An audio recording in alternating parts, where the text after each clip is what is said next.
प्रणाम सुंदर साथ जी। बोलो श्री प्राणनाथ प्यारे की जय। बोलो श्री सदगुरु महाराज जी की जय। बोलो श्री राम रतन महाराज जी की जय। साथ जी शोभा देखिए, कर कुर्बानी आत्म वार डारो नख सिखलो, ऊपर धाम धनी खसम, ऊपर धाम धनी खसम। कुर्बानी को नाम सुन मोमिन उलसत अंग, पीछे होते जो मोमिन, पीछे होते जो मोमिन, दौड़ लिया तिन संग। साथ जी शोभा देखिए, कर कुर्बानी आत्म,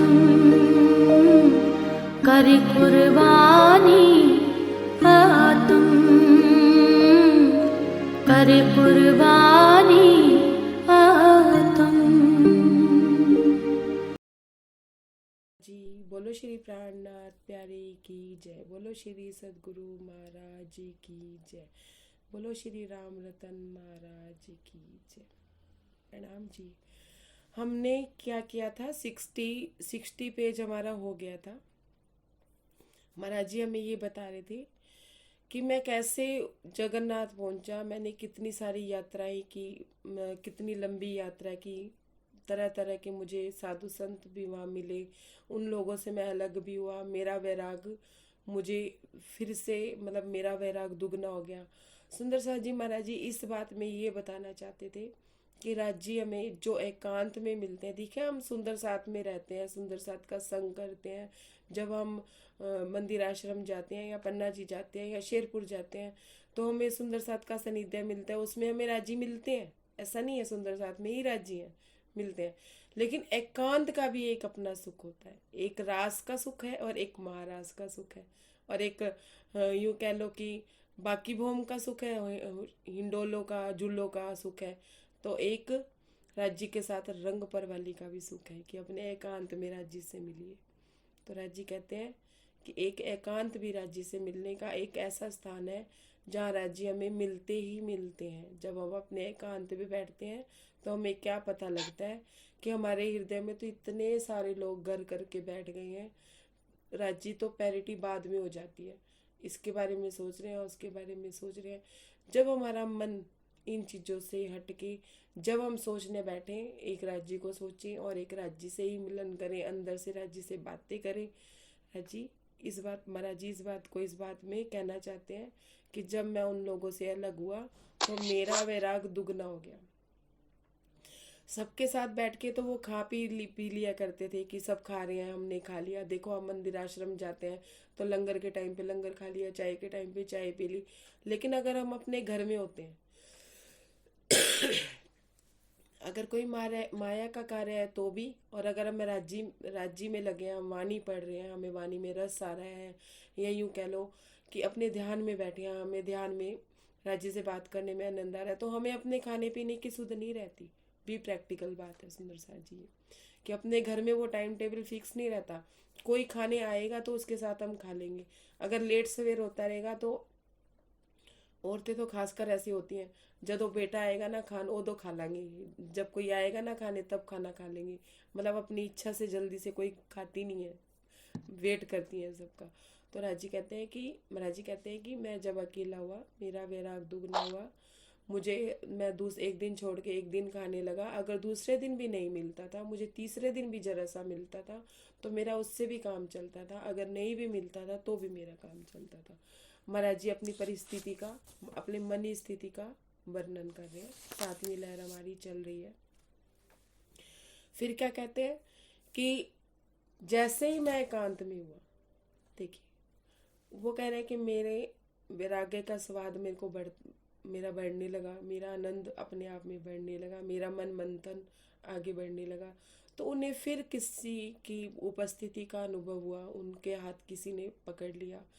तो महाराज जी के दिमाग में, मतलब बुद्धि में एकदम से आया कि ऐसा ही मेरे साथ पहले हुआ था कि जब मेरे को एक महापुरुष ने दर्शन दिए थे, तो मैं इसी तरह की अवस्था मेरी हुई थी कि मेरा हाथ अकड़ गया था, ऐठन में आ गया था। तो महाराज जी को उस चीज़ की अनुभूति दोबारा हुई, तो महाराज जी एकदम से चौकन्ने हो गए। पहले तो हैरान थे वो, जब पहली बार उनके साथ ऐसा हुआ था कि ऐसा क्यों हो रहा है। डर भी रहे थे कि वो एक जंगल में है, उनका मन उन्हें डरा भी रहा था। ऐसे नहीं डर रहे थे कि हाँ महाराज जी डरने वाले थे, ऐसे डरते नहीं थे, लेकिन एक अजीब सा लग रहा था कि ऐसे किसने हाथ पकड़ लिया मेरा। लेकिन अब महाराज जी को क्या लग रहा है कि अब मुझे पता है कि वो महापुरुष दोबारा आएंगे, तो वो चौकन्ने हो गए कि इस बार शायद वो कुछ कह के जाएं। फिर महाराज जी कहते हैं कि मुझे ऐठन सी महसूस हुई, और जैसे ही मैंने देखा एक पुंज, फिर वही रोशनी का पुंज आया, और उसमें से एक आवाज़ आई। अब महापुरुष ने दर्शन नहीं दिए, सिर्फ एक आवाज़ आई कि शिव जी अब आपको दर्शन देने वाले हैं। जब शिव जी ने दर्शन दिए तो पहले आकृति बननी, लाइनें बननी शुरू हुई, और फिर उसमें एक आकार आ गया, और शिव जी भगवान ने उनको दर्शन दिए। तो फिर उस आवाज़ ने कहा कि आप गुरु धारण कीजिए। तो महाराज जी ने कहा कि मैं गुरु तो धारण करना चाहता हूँ, मुझे इस योग्य कोई शरीर दिखाई नहीं देता, मैं किसको अपना गुरु धारण करूँ। तो वो आवाज़ क्या कहती है कि आप शिव जी को ही अपना गुरु धारण कर लीजिए। तो महाराज जी जैसे अपने कोई सामने से अचानक, हमारे सामने भी कोई घटना होती है तो उस समय उस घटना का हमें नहीं पता होता है, क्या चाहिए, हाँ ये है बस, अब मुझे डिस्टर्ब मत कीजिए प्लीज। फिर महाराज जी कहते हैं कि मुझे उस आवाज ने कहा कि आप शिव जी को ही अपना सदगुरु मान लीजिए। तो महाराज जी कहते हैं कि उस टाइम तक मेरे को समझ नहीं आया कि इन्होंने क्या बोला, शिव जी के लिए बोला या किसी शिव महाराज के लिए बोला। तो उन्होंने, महाराज जी ने क्या कहा, मुझे तो ऐसे कोई शिव महाराज मिले ही नहीं जिनका नाम शिव हो, मतलब नाम में चले गए। फिर महाराज जी क्या कहते हैं, लेकिन वो आवाज़ क्या कह रही थी कि शिव जी को ही अपना गुरु बना लीजिए। लेकिन जब बाद में महाराज जी कहते हैं मेरे मन में मंथन शुरू हो गया, मन ही मन हमारी उथल पुथल फिर शुरू हो गई। महाराज जी ऐसी बात कहने लगे। तो महाराज जी क्या मंथन कर रहे थे, महाराज जी ये मंथन कर रहे थे कि शायद वो मुझे शिव जी को ही गुरु बनाने के लिए कह रहे थे, या कोई शिव महाराज आएंगे, महात्मा के रूप में आएंगे, या कोई तन लेके आएंगे, क्या होगा, मतलब इस बात को सोचने लगे कि क्या होना चाहिए। तो फिर महाराज जी ये भी सोचते हैं कि मान लो अगर मैंने शिव जी को ही अपना गुरु बना लिया, तो लेकिन शिव भी किसी की उपासना करते हैं, क्योंकि सुंदर साथ जी वो बचपन से शिव से जुड़े थे, उनकी धार्मिक यात्रा शिव जी से शुरू हुई थी, उनके पिता भी शिव भक्त थे। तो महाराज जी कहते हैं कि मैं ये सोचने लगा कि वो भी किसी के ध्यान में रहते हैं, तो इसका मतलब कोई ना कोई और है, उनके ऊपर भी कुछ और है। तो सुंदर साथ जी मन ही मन वो शिव जी का आह्वान दोबारा भी कर सकते थे, लेकिन उन्होंने दोबारा आह्वान ना करके ये सोच के कि कोई और भी है, शायद वो जगन्नाथ में ही है। मेरे को जब महाराज जी मथुरा जा रहे थे, मथुरा जाते जाते बनारस में उतरे, विद्यालय के बाहर खड़े थे, तो एक साधु ने उनको आके वचन दिया था कि तुम जगन्नाथपुरी जाओ। तो महाराज जी को लगा कि शायद शिव से ऊंचे जगन्नाथ महाराज हैं, शायद उनसे साक्षात बात करके हो सकता है वो मुझे कोई रास्ता दे, मुझे कोई वचन दे, या मुझे आगे की कोई बात कहें। ऐसा सोच के महाराज जी जगन्नाथ की यात्रा के लिए फिर से निकल पड़े। लेकिन महाराज जी इसमें अपनी शारीरिक परिस्थिति का भी वर्णन कर रहे हैं, अपनी भौतिक परिस्थिति का भी वर्णन कर रहे हैं। क्या कह रहे हैं कि क्या था मेरे पास, एक छोटी मोटी टूटी फूटी लुटिया थी जो उस सेठ ने दी थी, वो इतने समय से कहीं गिर रही है, पड़ रही है, तो टेढ़ी मेढ़ी होगी। फिर वो कह रहे हैं कि मेरे पास क्या था, एक लंगोटी थी, वो भी अच्छी हालत में नहीं थी। हम क्या थे, दरिद्रता के राजा थे, हम किसी को कुछ दे तो सकते ही नहीं थे। तो महाराज जी कहते हैं हमने जैसे मंदिर में प्रवेश किया, नहा धो के तो हम गए थे, लेकिन जैसे हमने मंदिर में प्रवेश किया तो पंडित ने उनको धक्का मार के ये कह के निकाल दिया कि पहले जाके चंदन ताल में नहा के आओ। ये तो एक बहाना था जी। अगर कोई राजा ही चला जाता वहाँ पे बिना नहाए धोए जाता, और राजा 10 दिन से भी ना नहाया होता और अपनी शान और शौकत के साथ जाता, तो उसको वही मान सम्मान मिलता। लेकिन उनको पंडित को ये हो गया था ना कि मुझे, हमें तो कुछ मिलना ही नहीं है इससे, ये तो खुद ही अपनी अर्धनंग अवस्था में है। तो उन्होंने उनकी अवस्था को देख के उनको धक्का मारा और चंदन ताल में नहाने के लिए कह दिया। महाराज जी इतने बोले थे कि महाराज जी इस बात को समझ नहीं पाए। महाराज जी ने कहा चलो अब मैं चंदन ताल में नहा लेता हूँ, मैं पांडे की बात मैंने मान ली, अब शायद पांडा मुझ को दर्शन करने के लिए जाने दे। महाराज जी दर्शन करने के लिए जाते हैं तो उन्हें एक मूर्ति दिखाई देती है जगन्नाथ जी की, जो सब जगन्नाथ मंदिरों में होती है। महाराज जी कहते हैं हमने झांका, हमें लगा शायद इनके पीछे कोई बैठा होगा। तो महाराज जी कहते हैं मैंने मूर्ति के पीछे भी देखा, फिर दाएं बाएं भी देखा, कहीं ना कहीं कोई विराजमानता होगी, कहीं ना कहीं उनका स्थान होगा बैठने का, ये मूर्ति वैसी उन्होंने लगा रखी होगी। महाराज जी कहते मुझे कुछ दिखाई नहीं दिया।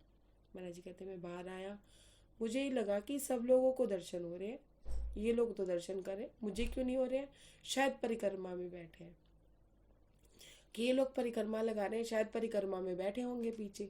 तो महाराज जी कहते चलो मैं परिक्रमा लगाता हूँ। जब उन्होंने एक परिक्रमा लगाई तो उनको पीछे भी वो जगन्नाथ जी नहीं मिले। तो फिर मंदिर के आगे वही त्रिकुटी के आगे आके बैठ के झांक के देखते हैं कि शायद अब मिल जाए। मैंने एक परिक्रमा लगा ली, मैंने परिक्रमा नहीं लगाई थी, इसलिए शायद वो नाराज हो गए थे। मतलब इस तरह के भाव, जैसे एक बच्चा सोचता है ना कि मम्मी मुझसे इसलिए नाराज है कि हाँ भाई मुझसे बात नहीं कर रही है, तो वो अपने में दोष ढूंढने लगता है। पहले तो वो अपनी माँ में दोष ढूंढता है, लेकिन जब वो समझ जाता है कि मेरे में कोई गलती है तो वो अपने में कमियां ढूंढने लगता है। मम्मी मुझसे बात क्यों नहीं कर रही है, मैंने मम्मी का कहना नहीं माना। तो महाराज जी अपने में ही ढूंढ रहे हैं। उन्होंने ये नहीं कहा कि जगन्नाथ जी मुझे दर्शन नहीं देना चाहते, क्योंकि उन्हें दृढ़ निश्चय था। क्या था कि उनके अंदर मतलब उनकी यात्रा सही चल रही है। जब उन्हें शिव महापुरुष दर्शन दे सकते हैं, शिव जी भगवान दर्शन दे सकते हैं, तो जगन्नाथ जी दर्शन क्यों नहीं दे रहे हैं। तो इसका मतलब उनकी पात्रता शिव जी तक ही पहुंची है, उसके आगे की उनकी पात्रता नहीं है। ऐसा सोच के वो परिक्रमा करते हैं। परिक्रमा करने के बाद भी जब उन्हें दर्शन नहीं होते तो वो कहते हैं कि मेरे मन में घुमड़ तुमड़, मतलब उनके मन में उथल पुथल होनी शुरू हो गई। अब उनको वहाँ अपना दोस्त मिलता है कारुदास, जिसके साथ महात्मा मिलते हैं। दोस्त क्या मतलब सत्संगी साथी, जिनके साथ उन्होंने अपनी यात्रा शुरू की थी और वो भूतनाथ जी से दोनों जने भागे थे, तो वो कारुदास जी थे जो उनके साथ थे, वही मिले महात्मा। तो उन्होंने उनसे पूछा कि आपको दर्शन हो रहे हैं। उन्होंने कहा हाँ हो तो रही है दर्शन, और कैसे होते हैं दर्शन, देखो इन्होंने जगन्नाथ जी ने कितने हार पहने हुए हैं, कितनी अंगूठियां पहनी हुई हैं, कितने हीरे मोती जड़े हुए हैं। ऐसा कह के जब कारुदास महाराज जी को ऐसा कहते हैं तो महाराज जी कहते हैं तो नहीं हो रहे थे। और महाराज जी क्या क्या सोच के बैठे थे कि शिव जी के दर्शन हो गए, जगन्नाथ जा रहे हैं, अप्रियतम से मिलन होगा, उनकी आत्मा के जो पति, मतलब ये समझिए कि जिसको शिव जी भगवान भी ध्याते हैं, वो ये सोच के गए थे कि हाँ उनसे भी बड़े होंगे जगन्नाथ जी, इसलिए। और बाद में जब उन्हें दर्शन नहीं है तो उन्हें लगा तो वाकई में ही इनके लिए पात्रता मेरी नहीं है, इसलिए मुझे नहीं मिल रहे हैं। तो महाराज जी का तो भाव ये था कि जैसे शिव जी भगवान ने उनको दर्शन दिए थे, ऐसे जगन्नाथ जी उन्हें दर्शन देंगे, ऐसा सोच के महाराज जी गए थे। जो इच्छा उनकी पूरी नहीं हुई, या जो उम्मीद उनकी थी वो पूरी नहीं हुई, तो महाराज जी क्या कहते हैं कि मेरे मन में उमड़ गुमड़ शुरू हो गई, गुचड़ पुचड़ शुरू हो गई कि मुझे दर्शन क्यों नहीं होते। तो महाराज जी ने उसके चक्कर में बहुत सारी परिक्रमा भी कर ली, सब कर लिया जो उन्हें लगा, लेकिन उन्हें दर्शन नहीं हुए। अब महाराज जी क्या कह रहे हैं कि सुंदर सा जी, इसमें एक भाव जो नास्तिक और आस्तिक का जो मुझे महाराज जी ने बोला, मैंने महाराज जी से कहा ऐसे बात करते हुए, मैंने कहा महाराज जी हम भी तो दर्शनों की अभिलाषा में जाते हैं ना, हम भी पन्ना जी जाते हैं, शेरपुर जाते हैं, हम आपसे मिलने ही तो जाते हैं। हमारे भी मन में एक भाव होता है, हमारे मन में भी यही दर्द होता है जो दर्द आप लेके गए जगन्नाथपुरी की, मेरे को प्रियतम का मिलन होगा, मैं उनके सानिध्य में बैठूंगी, दो प्रेम भरी बातें होंगी, यही भाव तो हमारा सा होता है ना। तो महाराज जी ने मुझे तुनक एक जवाब दिया कि तुम लोग नास्तिक हो। मैंने कहा कैसे महाराज जी, मतलब थोड़ा सा गुस्से में, जैसे हम आपस में खुटर पुटर करते हैं ऐसे। तो महाराज जी थोड़ी सी सख्त सभा में बोले तुम लोग तो नास्तिक हो। मुझे ऐसा लगा महाराज जी मेरे सामने साक्षात ही बैठे और मुझे डांट रहे हैं कि तुम तो नास्तिक हो। मैंने कहा क्यों महाराज जी, ऐसा क्यों, अगर आप में हमें कोई अवगुण दिखता है तो आप बताइए। क्या जाते तो मुंह से तो यही कह के जाते हो कि मैं राज्य से मिलने जा रही हूँ, मुझे राज्य से मिलना है। नास्तिक क्या होता है? नास्तिक वो होते हैं जिन्हें भगवान से कोई मतलब ही नहीं है, भगवान से उनका लेना देना नहीं है। क्यों? क्योंकि उन्होंने अपनी फैक्ट्रियां लगा रखी है, उनमें माया की हर चीज, देखिए सुंदर सा जी, माया की हर चीज उनके पास होती है। वो कहते हैं मैं भगवान से मांगू ही क्यों। एक बिजनेसमैन है मान लीजिए, वो बिजनेस कर रहा है, लोगों की सहायता भी कर रहा है, तो वो ये कहता है मैं अपने आप को जानूं ही क्यों, मैं तो एक बिजनेसमैन हूँ और मैं भगवान के आगे हाथ फैलाऊं ही क्यों, मैं मेहनत कर रहा हूँ, मैं अपना खा रहा हूँ, अपना कमा रहा हूँ। तो हम लोग क्या करते हैं, वो अपनी हम अपनी इच्छाओं को भगवान बना के जब जाते हैं पन्ना जी या शेरपुर जाते हैं या किसी भी धार्मिक स्थल पे जाते हैं, सोनगिरी जाते हैं या सूरत जाते हैं, कहीं भी जाते हैं, तो हमारे मन में ऊपरी भाव तो ये होता है हम राज्य से मिलने जा रहे हैं, लेकिन अंदर माया की इच्छाएं इतनी ज़्यादा प्रबल होती हैं, ये चाहिए हमें, वो चाहिए हमें, वो चाहिए। तो महाराज जी कहते तुम भगवान से मिलने नहीं जाते, तुम मुझसे मिलने नहीं आते, तुम अपनी इच्छाओं की पूर्ति के लिए मेरे पास आते हो, पूर्ति हो जाती है तो दोबारा आते हो, नहीं पूर्ति होती है तो नहीं आते हो, कहते हो नहीं पूर्ति हुई। तो हम भगवान को अपने आप को ये साबित करना पड़ता है, भाई मैं हूँ, मैं तेरी इच्छाएं पूरी कर सकता हूँ। ऐसा ही तो कहते हैं हम राज्य के साथ, राज्य ने तो हमसे कमाया है ये चीज़ कि वो हमें हर चीज़ दे देते हैं, तो हमें लगता है राज्य है, राज्य का सानिध्य है, राज्य की खूब मेहर है। क्या सोचता है एक आध्यात्मिक व्यक्ति भी जो अध्यात्म से जुड़ा हुआ है और क्या कहते हैं आस्तिक है, अपने आप को आस्तिक समझता है, वो क्या समझता है अगर उससे पूछा जाए कि तुम पे भगवान की कृपा है? हाँ मैं अध्यात्म में हूँ, मैं आस्तिक हूँ, मैं भगवान को बहुत मानता हूँ, मेरे पास सारी मेहर है, धन है, दौलत है, बच्चे हैं, जितनी मेरी औकात नहीं थी उससे कहीं ज़्यादा हमें दिया हुआ है, जैसा कि मैं भी अक्सर सोचती थी। तो महाराज जी कहते हैं कि वो आध्यात्मिक व्यक्ति ये नहीं सोचता है कि क्या उसके अंदर जो उसे एक्चुअल में चाहिए था वो उसने पाया, कि उसने अपने आप को पाया, अपने परमात्मा को पाया जो उसके हृदय में विराजमान है, नहीं पाया। तो वो आध्यात्मिक कहाँ से हुआ? वो तो बल्कि नास्तिक हुआ। उसे उसकी काम नास्तिक की कामना कुछ होती नहीं है, इसलिए वो नास्तिक होता है। कामना क्यों नहीं होती? उसके पास सब कुछ होता है अवेलेबल, तो वो भगवान को नहीं मानता है, वो अपनी मेहनत को सब मानता है कि मेरी मेहनत ही पूजा है, मेरा मेहनत ही भगवान है। तो लेकिन आस्तिक व्यक्ति क्या होता है कि जाता तो कामना के साथ है, तो वो भी नास्तिक ही होता है अगर उसने अपने आप को नहीं पाया, राज्य को नहीं पाया। और इतनी तड़प हम लोगों को नहीं होती सुंदर सादी जितनी तड़प महाराज जी तड़पे, महाराज जी के अंदर घुमड़ हुई, हमारे मन में कभी नहीं हुई कि हम पन्ना जी गए हमें राज्य क्यों नहीं मिले, हम शेरपुर गए हमें महाराज जी के दर्शन क्यों नहीं हुए। हम सिर्फ ऊपरी दर्शन करके आ जाते हैं, जहरी आंखों से जहरी दर्शन करते हैं, आत्मा की नज़रों से दर्शन नहीं करते हैं। और ना ही हमें इस चीज़ का कोई दुख होता है। हमें क्या होता है, हम पन्ना जी गए, वहाँ से आए, हम में ये हो गया, हम में वो हो गया, हमारे घर में सब शांति होगी, बस इसी में ही संतुष्टि कर लेते हैं। ना कोई वचन लेके आते हैं वहाँ से, ना कोई सत्संग के शब्द लेके आते हैं, अगर लेके आते हैं तो उसे जीवन में नहीं उतारते हैं। इस तरह की बातें महाराज जी हमें इस प्रकरण में समझा रहे हैं। उससे आगे अब महाराज जी क्या कहते हैं, देखिए एक मिनट, नंबर 63 क्या कहते हैं।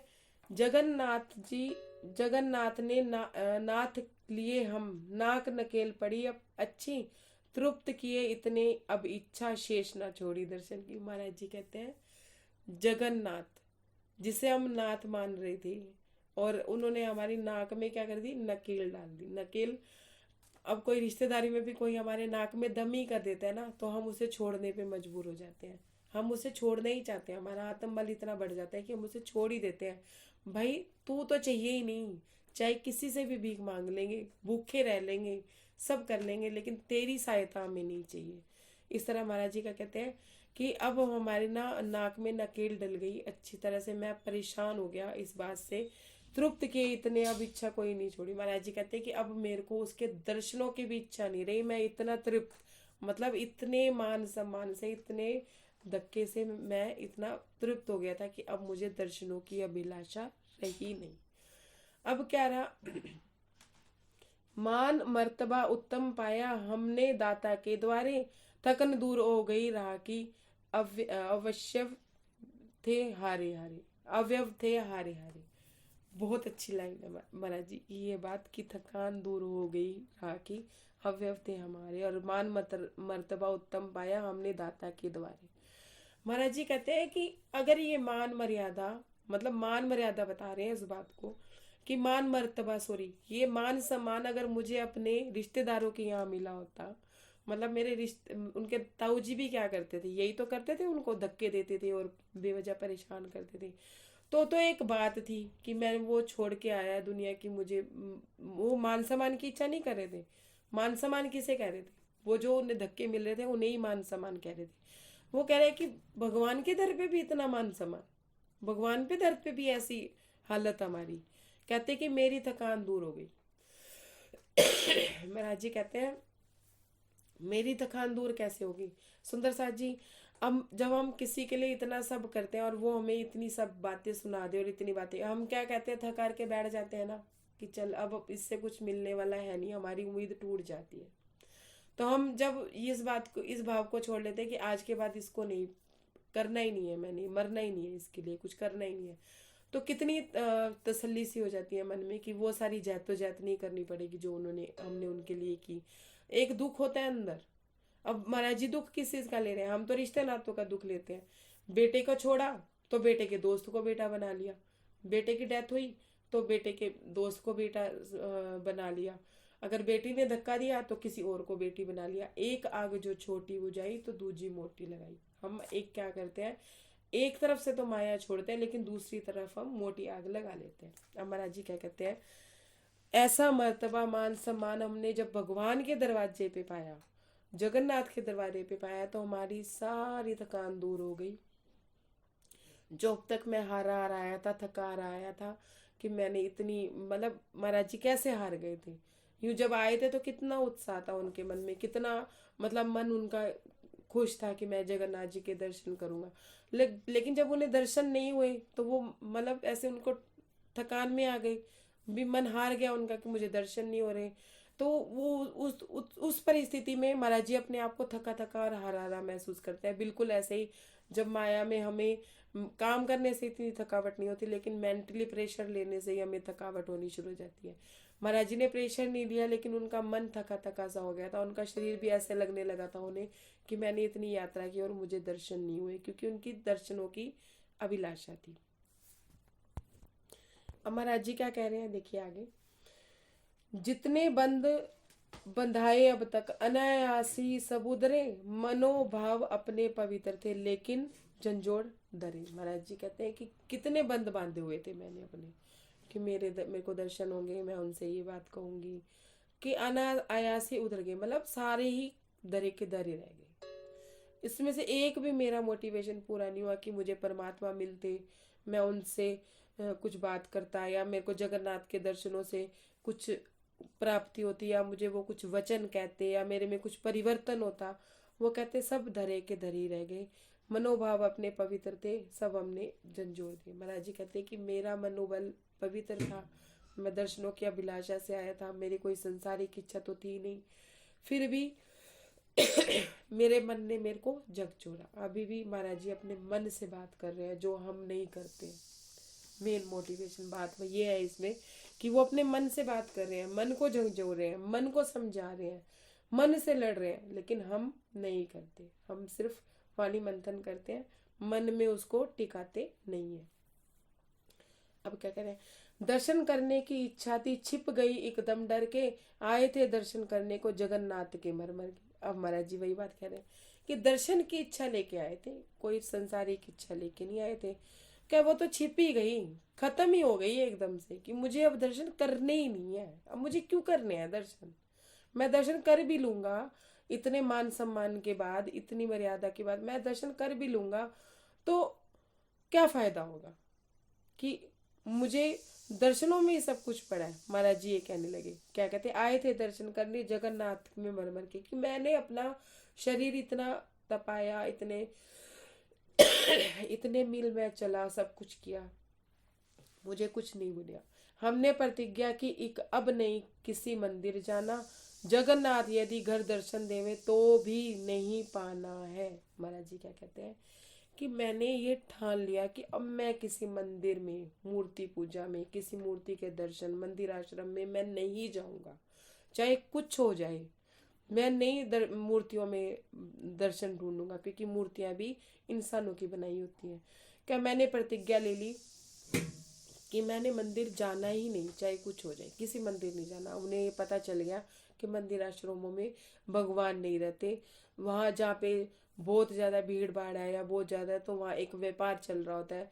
मूर्तियों को अच्छे अच्छे वस्त्र पहना दिए जाते हैं कि वहाँ दक्षिणा अच्छी जाए, या सोने के कलश लगा दिए जाते हैं कि दक्षिणा अच्छी आए तो आरतियों पे 101, 11,000, 21,000 ऐसे आरतियों की आरतियाँ की जाए। पहली आरती इतने की, दूसरी आरती इतने की। तो महाराज जी ये हमें जताना चाह रहे हैं कि ऐसी जगह पे भगवान नहीं होते। भगवान को पैसे से कोई मतलब नहीं होता। भगवान को ये उसको ये भाव नहीं होता कि मेरे भक्त के पास पैसा है या नहीं है, वो संपन्न है या नहीं। देने वाले भी वही होते हैं, लेकिन वो परीक्षा लेते हैं हमें निर्धन करके, दरिद्र करके, कि इसके भाव मेरे प्रति क्या है, कि मैं पैसा दे रहा हूँ इसलिए ये मेरी तरफ जुड़ा हुआ है। जब मैंने इसको इस दरिद्रता के हाल में भी रखा हुआ है, तब भी ये मेरे से जुड़ा हुआ है। तो एक बात सुंदर सा जी, एक अनुभव की बात अपने समझते हैं। एक अनुभव कीजिए कि एक जीव सृष्टि से भी मान लीजिए, चलो एक जीव सृष्टि मान लीजिए, हम ब्रह्म सृष्टि है, हमारी चाल कैसी है, एक जीव सृष्टि से समझते हैं कि एक जीव सृष्टि किसी भगवान की उपासना कर रही है और उसका मोटिवेशन है संसारिक, लौकिक। लौकिक कोई उसको वस्तु चाहिए। तो भगवान क्या, 14 लोग ब्रह्मांड के भगवान क्या उसको दर्शन देने आएंगे? नहीं आएंगे। क्यों नहीं आएंगे? क्यों नहीं आएंगे? वो भी तो तपस्या कर रहा है, वो भी अपना सारा समय परमात्मा में लगा रहा है, लेकिन फिर भी उसे परमात्मा दर्शन क्यों नहीं दे रहे हैं? एक मिनट। फिर भी परमात्मा उन्हें दर्शन क्यों नहीं दे रहे हैं? परमात्मा उन्हें दर्शन इसलिए नहीं दे रहे हैं कि उसे लौकिक चीज चाहिए। परमात्मा लौकिक चीज दे देंगे उसको, जो इसके लिए वो तपस्या कर रहा है, वो वस्तु देंगे, लेकिन दर्शन नहीं देंगे। क्यों? क्योंकि उसने दर्शन मांगे ही नहीं ना, मांगी उसने लौकिक चीज। अगर हम ब्रह्म सृष्टि हैं, हम मंदिर आश्रम में जाके अपनी अपनी इच्छाएं लेके राज्य के पास जाएंगी, तो राज्य हमें मिलेंगे? नहीं मिलेंगे। वो कहते हैं कि तुम्हें सब कुछ दूंगा मैं, जो तुम्हें चाहिए, धन भी, संपत्ति भी, बेटे भी, बहुए भी, पोते भी, पोतियां भी, जो तुम्हें चाहिए मिलेगा, लेकिन मैं नहीं मिलूंगा। मैं तो तुम्हें मिलूंगा तो तुम्हारी परीक्षा के बाद ही मिलूंगा। परीक्षा लेते हैं राजी, और ऐसे नहीं लेते कि हमें दुखी करने के लिए लेते हैं। वो ये देखना चाहते हैं कि हमारे मन में वाकई भी एक ही इच्छा, धनी इच्छा। हमारी उम्मीद सिर्फ एक राज्य से ही है। कि एक समझने वाली बात है, जो मैं एक सुंदर सा से बात कर रही थी, मंथन की बात चल रही थी, यही वितक मंथन चल रहा था। तो उस सुंदर साथ का प्रश्न ये था कि मेरा पति अगर मेरे लिए कुछ नहीं करता है, मेरी कोई उम्मीद होती है किसी से, तो वो पूरी नहीं करता है, तो मुझे दुख होता है। तो महाराज जी ने क्या जवाब दिलवाया? महाराज जी ने क्या जवाब दिलवाया? महाराज जी कहते कि उम्मीद किससे करोगे? जिसको पाना चाहोगे, जिसके लिए जहद करोगे, उसी उम्मीद करोगे ना। सपोज प्रैक्टिकल बात सोचिए कि अगर एक इंजीनियर बनना चाहता है कोई बच्चा, तो वो इंजीनियर की पढ़ाई करेगा, वो डॉक्टरी की पढ़ाई तो नहीं करेगा। और अगर उसे कुछ पाना है, इनकम कुछ पानी है, तो इंजीनियरिंग में पाएगा, डॉक्टरी में तो नहीं पाएगा, टीचिंग में तो नहीं पाएगा। हमें क्या है? हमें राज्य चाहिए। तो हमें क्या करना है? हमें उम्मीद किससे रखनी है? राज्य से। हमें क्या पाना है राज्य से? अगर कुछ पाना है तो राज्य से। अगर कुछ राज्य दुख दे रहे हैं तो आपकी इच्छा, नहीं दे रहे हैं तो आपकी इच्छा। मतलब हमें कुछ पाना है तो भी राज्य से पाना है, उम्मीद लगानी है तो भी धनी से लगानी है, और अभिलाषा करनी है तो धनी के ही दर्शनों की अभिलाषा करनी है। हमें यात्रा उस तरफ की चलनी है। हमें लौकिकता की यात्रा नहीं चलनी है कि हमें ये चीज चाहिए तो हम पन्ना जी जाके मन्नत मांग लेते हैं। तो महाराज जी क्या कहते हैं कि घर बैठे भी अगर मुझे दर्शन दे देंगे ना, तो भी मैं मंदिर आश्रम में नहीं आऊंगा। और हम क्या करते हैं? हम मंदिर आश्रम जाते हैं, मैं ये जाऊंगी तो मेरी ये इच्छा पूरी हो जाएगी, ये मांग के आऊंगी, ये नारियल रख के आऊंगी तो मेरी ये इच्छा पूरी हो जाएगी। महाराज जी क्या कहते हैं कि अगर घर बैठे भी तुम्हें माया की चीज मिल जाती है ना, तो इसका शुक्रिया अदा करने भी तुम्हें मंदिर नहीं जाना है, इसका शुक्रिया अदा भी वहीं बैठ के कर देना है। लेकिन मंदिर मूर्ति पूजा के लिए तो जाना ही नहीं है। हम तो जैसे पन्ना जी जाते हैं या शेरपुर जाते हैं, तो दर्शनों की अभिलाषा भी नहीं करनी है। महाराज जी आप जैसे, आप देखिए, मैंने एक प्रैक्टिकल किया।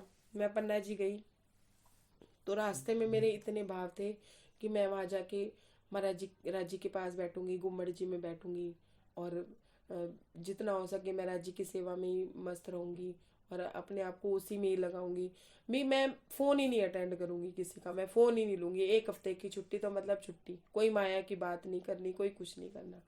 लेकिन सुंदर सा जी जब मैं गई 3 दिन तो मैं वह बीमार हो गई। महाराज जी कहते ये भी तू करेगी? मतलब वही आस्तिक और नास्तिक वाली बात आ गई। हम मैं भाव में आते हैं और मैं कभी अकेला नहीं रह सकता, मैं को कोई ना कोई साथी संगी चाहिए। और जब हम होते हैं, अब मान लो कि मैंने कहा मैं ऐसा करूंगी, मैं वैसा करूंगी, मैं वैसा करूंगी, तो मेरी मैं प्रकट हो गई, मेरा मन प्रकट हो गया कि मेरा मन है कि मेरे में अहंकार भाव भी आ गया कि मैं ऐसा ही करूंगी, मैं फोन भी नहीं उठाऊंगी, मैं ये कर लूंगी। महाराज जी कहते हैं यही राज जी कहते हैं अगर तू यही सोचती कि मैं ही तेरे साथ हूँ और करवाने वाला भी मैं हूँ, करने वाला भी मैं हूँ, तो तू क्या कहती, जो आपकी मर्जी है करा लो, हम करेंगे।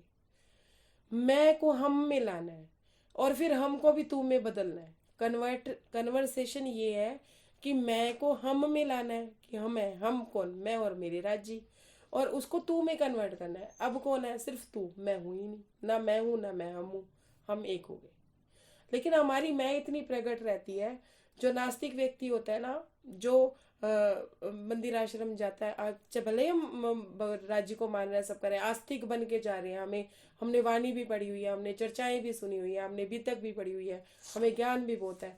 लेकिन जब हम जाते हैं ना तो एक नास्तिक ही होते हैं एक तरह से, कि मुझे ये चाहिए, मुझे वो चाहिए, मुझे वो चाहिए। यूं नहीं कहते राजी तेरी रजा में राजी, अगर तूने दरिद्रता दी है, तू परीक्षा ले रहा है, मुझे मंजूर है, तेरी इच्छा, मुझे चलेगा। तो महाराज जी ये समझाना चाह रहे हैं इस भाव में कि मैं भाव को हम भाव में बदलना है, कि आप करवाओगे तो हम कर लेंगे, लेकिन हमारे में बल नहीं है।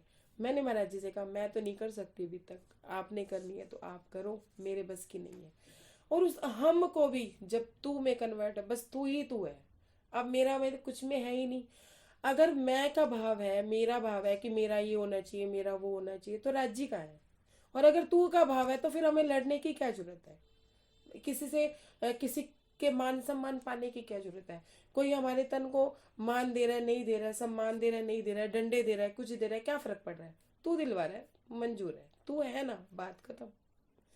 मतलब मैं से हम और हम से तू में कन्वर्ट करना है, जबकि हमारी मैं ही नहीं मरी है अभी तक। मैं ये करती हूँ, मैं वो करती हूँ, राज्य में इतना वाणी मंथन करती हूँ, राज्य में सुबह 4 बजे उठ जाती हूँ, कितने महीनों से, कितने सालों से मैं आपको ढूंढ रही हूँ, आप मुझे मिल नहीं रहे हो। मैं प्रकट है सुंदर साथ जी, मैं हम में कन्वर्ट ही नहीं हो रही है और हम तुम में कन्वर्ट नहीं हो रही है, तो राज्य कहाँ से मिलेंगे? अहंकार भाव जिसमें होता है, चाहे वो राज्य पढ़ रहा है, वाणी पढ़ रहा है, जिसका अहंकार होगा वो अकेला नहीं, वो अकेला रहना पसंद नहीं करेगा, उसे कोई दूसरा चाहिए। वो दूसरे के संग के चक्कर में अपने घर में ढूंढेगा। सपोज मैं ये कहूँ, मेरा अहंकार भाव है कि मुझे घूमने जाना है और मेरा पति ही मुझे घुमाने लेके जाए। सपोज एक छोटा सा एग्जांपल है, मैं के साथ मुझे क्या चाहिए, मेरा पति भी चाहिए, संसारिक पति, उसकी बात हो रही है। अगर यही हमारे में मैं भाव ना हो, राजी अगर आपने मुझे घुमाना है, आपने मुझे दिखाना है, आपने जाना है, आप किसी को भी भेजो, आपकी इच्छा। और अगर आप मुझे नहीं घुमाना है तो मैं मेरे पति के आगे नोरे भी काट लूं या उसके पैरों में भी पड़ जाऊं तो भी वो मुझे घुमाने नहीं ले जाएगा। करने कराने वाले आप हो, आपकी इच्छा है, दो, आपकी इच्छा है, मत दो। तो महाराज जी क्या कहते हैं कि अगर जगन्नाथ जी मुझे घर आके भी दर्शन दे दें तो भी मैं मंदिर कभी नहीं जाऊंगा, मैं मूर्ति पूजन में कभी भी नहीं पड़ूंगा, ना मैं इन मूर्तियों पे विश्वास करूंगा। तो महाराज जी इधर भी बता रहे हैं, उधर भी, दोनों ही बातों में महाराज जी माया में भी हमें राह दे रहे हैं और महाराज जी इसमें भी राह दे रहे हैं। अब क्या कहते हैं कि जगन्नाथ यदि घर दर्शन देवे तो भी नहीं पाना है। सुंदर सा जी अगली लाइन उससे भी ज्यादा इंपॉर्टेंट है। 8 रोज तक पड़े रहे हम सागर तट पर चिंतित से, कहा चाहन क्या मिला आन कर, रह गए रीते रीते। महाराज जी रीते रीते किसे कहते हैं? 62 पेज। हमने कहा महात्मा अपने को तो दर्शन मिले नहीं, अगर कृपा हो जाए आपकी तो दर्शन करवाओ कहीं। महाराज जी कहते हैं मैंने कालुदास को अपने मन स्थिति बताई, क्या मैंने मन स्थिति क्या बताई कि मेरे को तो दर्शन नहीं हो रहे हैं। अगर आपको हो रहे हैं तो कृपया करके मेरे को भी करवा दो। जैसे हम अपने गुरु से कहते हैं ना, आपने राज्य को पा लिया, आप राज्य से मिल लिए, आपको परम नाम दिखता है तो आप हमें भी दिखवा दो। तो क्या कहते हैं महात्मा जी, हम तो एक महात्मा के वचनों से बंध कर आए हैं, चले आ रहे हैं श्रद्धा और प्रेम के साथ में अटल किए। महाराज जी कहते हैं कि हम एक महात्मा के वचन उन्होंने मेरे को दिए थे कि जगन्नाथपुरी जाओ, तो मैं उन वचनों के साथ ही आ रहा था और मेरे मन में प्रेम भाव था अपने परमात्मा से मिलने का। मैं उसी वजह से मैंने इतनी लंबी यात्रा की, अपने पैर तोड़े। अगर कर देंगे तुमको कृतार्थ श्री जगन्नाथ जी दर्शन देकर। तो महाराज जी कहते हैं अगर मुझे उन महात्मा ने क्या कहा था कि जब तुम वहां जाओगे जगन्नाथ जी भी आपको दर्शन देके आप में कोई ना कोई परिवर्तन जरूर होगा, वो आपसे बात करेंगे। ऐसी बात उन्होंने मुझे कही थी कि आपके दर्शन होंगे तो आपकी काया भी पलट हो जाएगी। जो कुछ सुना ना पाया वैसा हम निराश रह गए खड़े, सभी दर्शक कहते हो गए, हमको तो कहीं नजर ही नहीं पड़े। महाराज जी कहते जो सुना था मैंने कि मेरे को जगन्नाथ जी के दर्शन होंगे, वो तो मुझे मिले ही नहीं, मुझे कहीं नजर ही नहीं आए। और सभी दर्शक क्या कह रहे हैं कि हाँ हमें तो दर्शन हो रहे हैं, लेकिन मुझे क्यों नहीं हो रहे हैं, मुझे क्यों नहीं दिख रहे हैं। अब हम कहते हैं ना, राजी आप मुझे ही क्यों नहीं दिख रहे हो, सबको मिल रहे हो। अब किसी सखी ने अपना अनुभव बता दिया कि मुझे अनुभव में ये हुआ कि मुझे राज्य से मेरी बातचीत हुई, या राज्य ने मेरे को हल्की सी झलक दिखाई। हम करते ही हैं, कोई ना कोई एक जीवन संगी, एक साथी हमें माया में भी राज्य देते हैं, और ऐसे ही राज्य हमें कोई ना कोई एक आधा सुंदर साथ ऐसा देते हैं जिससे हम अपने मन की बात करते हैं। तो जब हम उनसे मन की बात करते हैं तो हम सामने वाला भी थोड़ा सा इस भाव में आ जाता है कि राजी आप इन्हें दर्शन कर दे रहे हो, मुझे क्यों नहीं दे रहे, मेरे मन में सवाल क्यों नहीं होते, मेरे से आप बात क्यों नहीं करते, मुझे भी तो आपसे कुछ सवाल पूछने चाहिए। मतलब इस तरह की बात हम कहते हैं कि हमें दर्शन क्यों नहीं हो रहे। तो महाराज जी क्या कह रहे हैं, मुझे दर्शन क्यों नहीं हो रहे। इस प्रकार की बातें अपनी ताड़ रहा था एक पंडा, एक सिपाही को मंदिर में लाकर वह पंडा बोला। महाराज जी कहते हैं पंडा बोला। महाराज जी कहते हैं मेरी ये बातें एक पंडा सुन रहा था, उसने ये उसकी नज़र मेरे पे ही थी, क्योंकि वो पूरा ध्यान दे रहा था और वो मेरी बात भी सुन रहा था। अब महाराज जी कहते हैं कि उस पंडे को ये लगा कि मैं बार बार यही कह रहा हूँ मुझे दर्शन नहीं हो रहे, मुझे दर्शन नहीं हो रहे, मैं एक एक से पूछ रहा हूँ या मैं किसी और से ना पूछ लूँ। इस चक्कर में उसको ये लगा कि मुझे दर्शन नहीं हो रहे तो बाकी दर्शक भी कहेंगे कि हमें दर्शन नहीं हो रहे। इसमें एक भाव है सुंदर साथ जी, ये मैं थोड़ा सा पूरा करती हूँ फिर मैं आपको बताती हूँ। एक सिपाही को मंदिर में लाकर वह पंडा बोला, देखो मंदिर में पागल एक घुसा हुआ था, यहाँ बोला एकदम इसे निकालो यहाँ से, धक्के देकर ले जाओ, 1 मिनट ऐसे पागल को मंदिर में मत रहने दो। महाराज जी क्या कहते हैं कि वो पंडा मेरी परिस्थिति को समझ गया, वो मेरी बात सुन रहा था, उसने एक सिपाही को बुलाया और मुझे ऐसे कह दिया कि एक पागल घुसा हुआ है, इसको यहाँ से निकालो। इसमें महाराज जी हमें क्या दर्शाना चाहते हैं, महाराज जी ये दर्शाना चाहते हैं कि अगर वो पंडित ने उनकी बातें सुन भी ली थी तो महाराज जी कोई गाली गलौज तो कर ही नहीं रहे थे, किसी को भरा बुला तो कह ही नहीं रहे थे, वो तो दर्शनों की अभिलाषा ही कर रहे थे, सतमन ही अपना उपजा रहे थे, अच्छी इच्छा कर रहे थे। लेकिन वो पंडित को क्यों दिक्कत हुई, वो पंडित को दिक्कत इसलिए हुई कि वो मंदिर खोल के बैठे थे, मंदिर में मूर्ति उन्होंने रखी हुई थी, दर्शक आ रहे थे, चढ़ावा चढ़ा रहे थे। अगर कोई ये बात सुन लेता कि इन्हें दर्शन नहीं हो रहे, ये महात्मा है, कोई पहुंचे हुए महात्मा है, ये दर्शनों की अभिलाषा लेके आए हैं, वो मूर्ति दर्शन को दर्शन ही नहीं मान रहे हैं, तो बाकी दर्शक भी वहां से भाग जाएंगे, कहीं ना कहीं उनका भाव ऐसा हो जाएगा। अगर महाराज जी वहां टिक जाते और एक एक से ये पूछते कि तुम्हें दर्शन हो रहे हैं, मुझे क्यों नहीं हो रहे, तुम्हें दर्शन हो रहे हैं, मुझे क्यों नहीं हो रहे, कहीं ना कहीं उनकी आध्यात्मिकता को ठेस पहुंचती और वो उस मंदिर में नहीं आते, तो उस पंडित का काम रुक जाता। क्योंकि वो पंडित ऐसे थे नहीं ना कि वो सच्चे भक्त को पहचान नहीं पा रहे थे कि कौन किस भाव से आया है, उनको किसी का भाव से कोई लेना देना नहीं था कि कोई मिलने आया है भगवान से, या कोई दर्शन करने आया है, या कोई अपनी मन्नत मांगने आया है। उन्हें सिर्फ अपने स्वार्थ से मतलब था कि हमारे मंदिर में पैसा आ रहा है और हमारा मंदिर चल रहा है, हमारा घर चल रहा है। तो वो पंडित को बड़ी मुसीबत हो गई इस बात से कि जब उन्होंने इस चीज़ को भांप लिया तो उन्होंने एक सिपाही को बुलाया, सिपाही को बुला के क्या कहते हैं कि इन्हें बाहर लेके जाओ, ये कोई पागल आदमी है, ये बार बार यही कहे जा रहा है कि मुझे दर्शन नहीं हो रहे, मुझे दर्शन नहीं हो रहे, इसको 1 मिनट में बाहर निकाल दो। और महाराज जी कहते हैं कि वो मुझे ऐसे ऐसे कहने लगा कि सिपाही को मेरे सामने, कि इसको एकदम से धक्के निकाल के, इसको धक्के मार के 1 मिनट में इस मंदिर में पागल को रहने मत दो। अब सुंदर साथ जी, अब भाव हमारा भी यही आता है कि अगर हम मंदिर आश्रमों में जा रहे हैं तो क्या सच में हमें नहीं जाना चाहिए, हमें मंदिरों में नहीं जाना चाहिए। लेकिन यहाँ महाराज जी ये कह रहे हैं कि मूर्तियों में कुछ नहीं पड़ा, मूर्ति पूजन नहीं करना चाहिए, हमें अपने आत्मा से राज्य की, अपने अंतर्दृष्टि से राज्य की पहचान करनी चाहिए। मूर्ति में तो उन्हें भगवान दिख ही नहीं रहे थे ना। और दूसरी बात ये है कि जब महाराज जी किसी मूर्ति को लिए थोड़ी ना घूम रहे थे, कोई मूर्ति थी उनके हाथ में, शिव जी की अगर मूर्ति हो, कोई प्रतिमा हो, कोई फोटो हो, कुछ नहीं था उनके हाथ में, फिर भी उनको महापुरुष ने दर्शन दिए और शिव जी ने साक्षात आके दर्शन दिए। तो महाराज जी कहने लगे इन मूर्तियों पाषाणों में कुछ नहीं पड़ा। महाराज जी को ये बात समझ आ गई और हमें आज तक नहीं समझ आई कि हम फिर भी माता के मंदिर कभी जाते हैं तो मत्था टेक देते हैं, शिव जी के मंदिर जाते हैं तो मत्था टेक देते हैं, फिर भी कभी भटकाव में आ जाते हैं। हाँ राज्यता है गई है, वो कोई गल नहीं, लेकिन शिव जी ਨੂੰ अगर ਤੁਸੀਂ सोमवार 7 सोमवार ਦੁੱਧ ਚੜਾਓਗੇ तो ਤੁਹਾਡੀ ਇਹ ਮਨੋਕਾਮਨਾ ਪੂਰੀ ਹੋ ਜਾਏਗੀ। ਇਹ 14 ਲੋਕ ਬ੍ਰਹਮੰਡ ਵਿੱਚ ਆਪਾਂ ਆਏ ਆ ਤਾਂ ਆਪਾਂ ਨੂੰ ਇਹਨਾਂ ਦੇ ਦੇਵੀ ਦੇਵਤਾ ਨੂੰ ਹੀ ਮੰਨਣਾ ਹੈ ना, ਆਪਾਂ ਨੂੰ ਇੱਥੋਂ ਹੀ ਤਾਂ ਸਾਰੀਆਂ ਚੀਜ਼ਾਂ ਮਿਲਣਗੀਆਂ, जीव ही ਇੱਥੇ ਦਾ ਹੈਗਾ। मतलब हम इस तरह की बातें करते हैं कि हम राज्य के अलावा किसी और से मांगने में शर्म नहीं करते।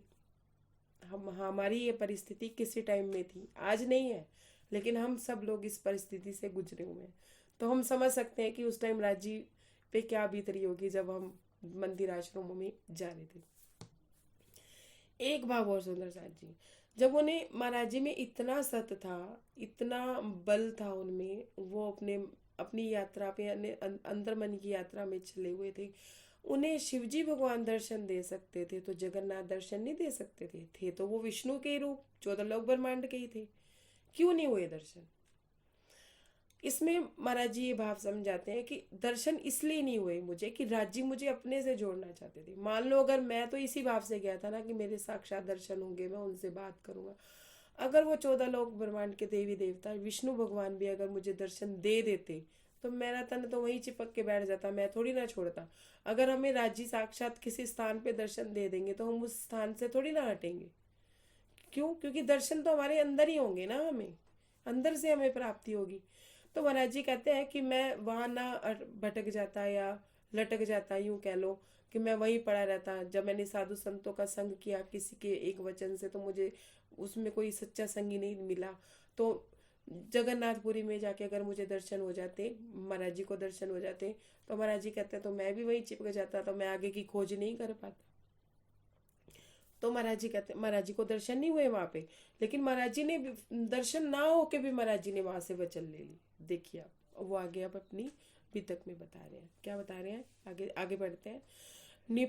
निकट सिपाही पहुंचा अपने, बोला ए तू कौन, बाहर निकलो इस मंदिर से, तब तक हम मौन।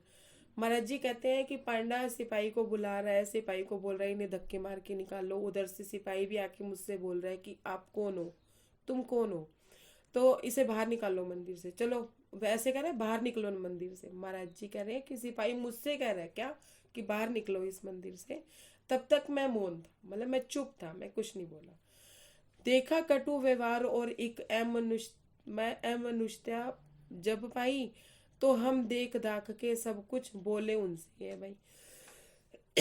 महाराज जी कहते हैं जब मैंने इतने कटु शब्द सुने और उनमें मानवता वाली कोई चीज नहीं पाई, कि जब हमारे घर में भी हमें ये संस्कार दिए जाते हैं कि घर में अगर दुश्मन भी आ जाए उसे धक्के मार के नहीं निकालना चाहिए, उसे अपशब्द नहीं कहने चाहिए, तो मंदिर आश्रमों पे तो सबका अधिकार है, चाहे वो जीव सृष्टि है, चाहे वो ईश्वरी सृष्टि है, चाहे वो ब्रह्म सृष्टि है। तो मंदिर आश्रम में तो हम कहते हैं ना कोई भी कभी भी जा सकता है, कोई भी मंदिर में आश्रम में आ सकता है। तो यहाँ पे भी हम मनुष्यता नहीं उन्हें देखी, उन्हें लगा कि अमानवीय व्यवहार मेरे साथ हो रहा है। तो वो कहते हैं कि मैंने सब कुछ देखने के बाद मैंने उनको एक बात बोली। क्या बोला?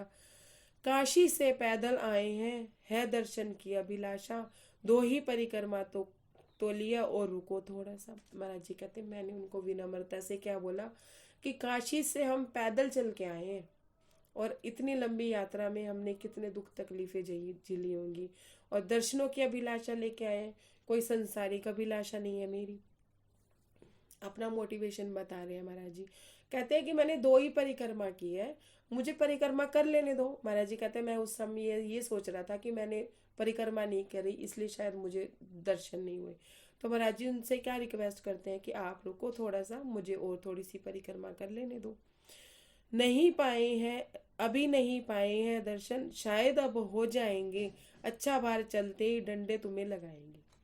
महाराज जी कहते हैं कि वो पांडा ऐसे, मतलब वो सिपाही ऐसे बोला कि अभी तुम्हें दर्शन नहीं हुए ना, अब तुम्हें पा जाएंगे। जैसे हम कहते हैं ना कि तुझे नहीं मिला ना, अब देख कैसे डंडे के जोर पे तुझे मिलेगा, या इस तरह की बात। जैसे एक बच्चे को हम डराते हैं, तो वो उन महाराज जी को डरा रहे थे कि चलो बाहर चलो, जब डंडे पड़ेंगे तो तुम्हें सबके दर्शन हो जाएंगे।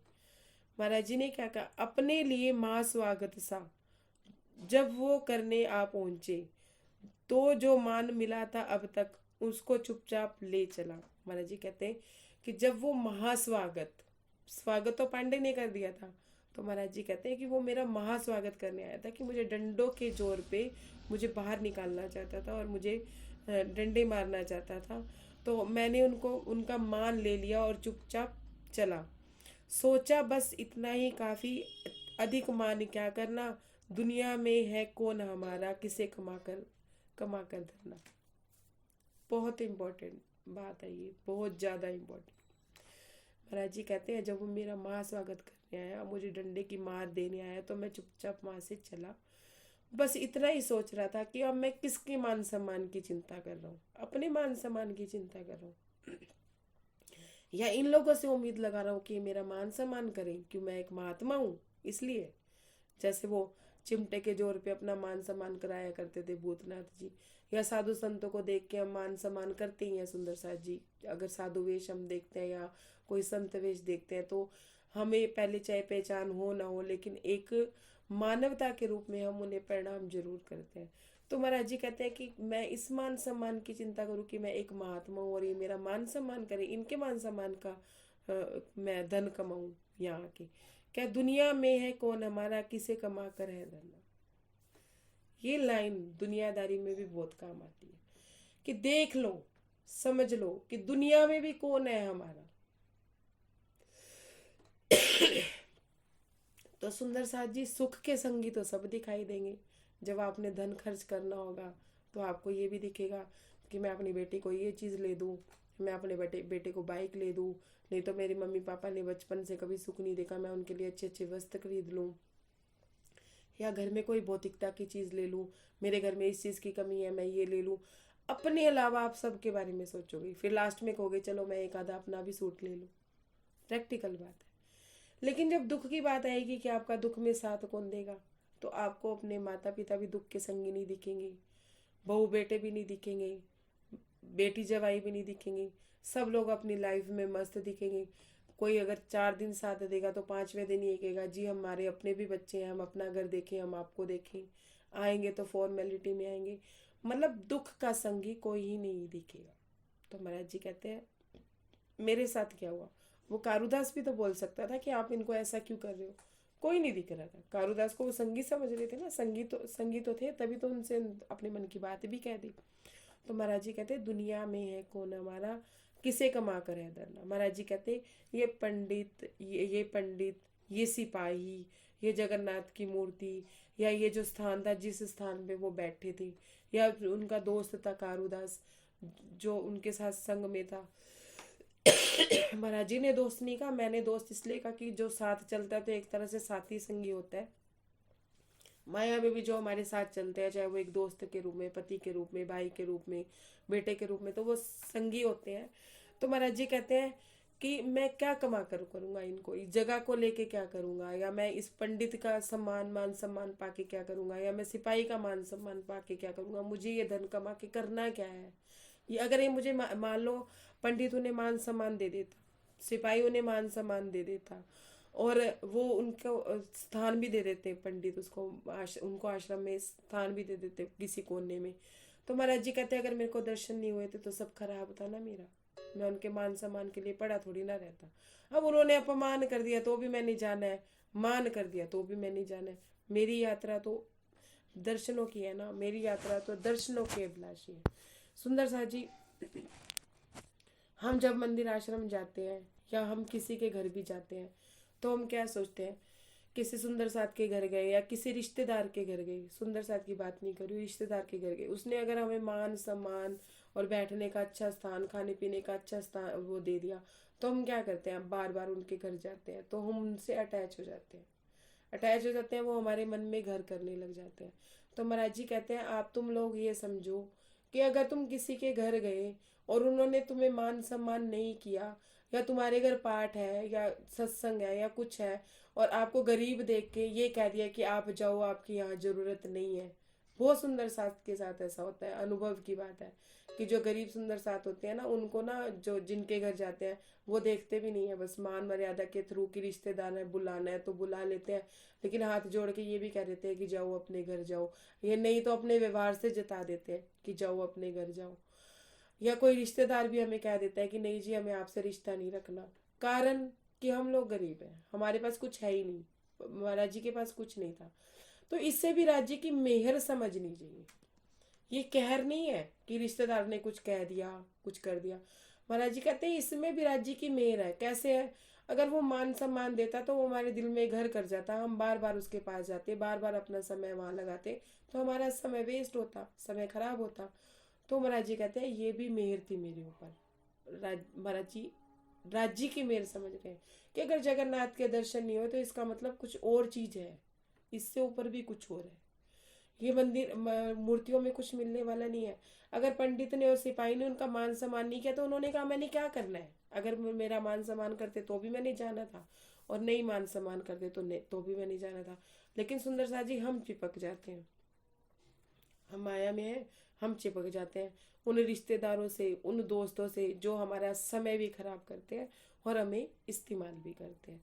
हमारा वही बात है ना, सुख के समय तो हम पार्टियां करते हैं, रिश्तेदारी में आना जाना करने लग जाते हैं, घूमने फिरने लग जाते हैं, लेकिन जब पैसा नहीं होता है तो हमें कोई संगी दिखाई देता नहीं है। और वही संगी साथी जिनके साथ आप घूमते फिरते हो, जिन्हें आप अपना मानते हो, वो मान सम्मान काफुर हो जाता है, तो फिर हम दुख मनाने बैठ जाते हैं।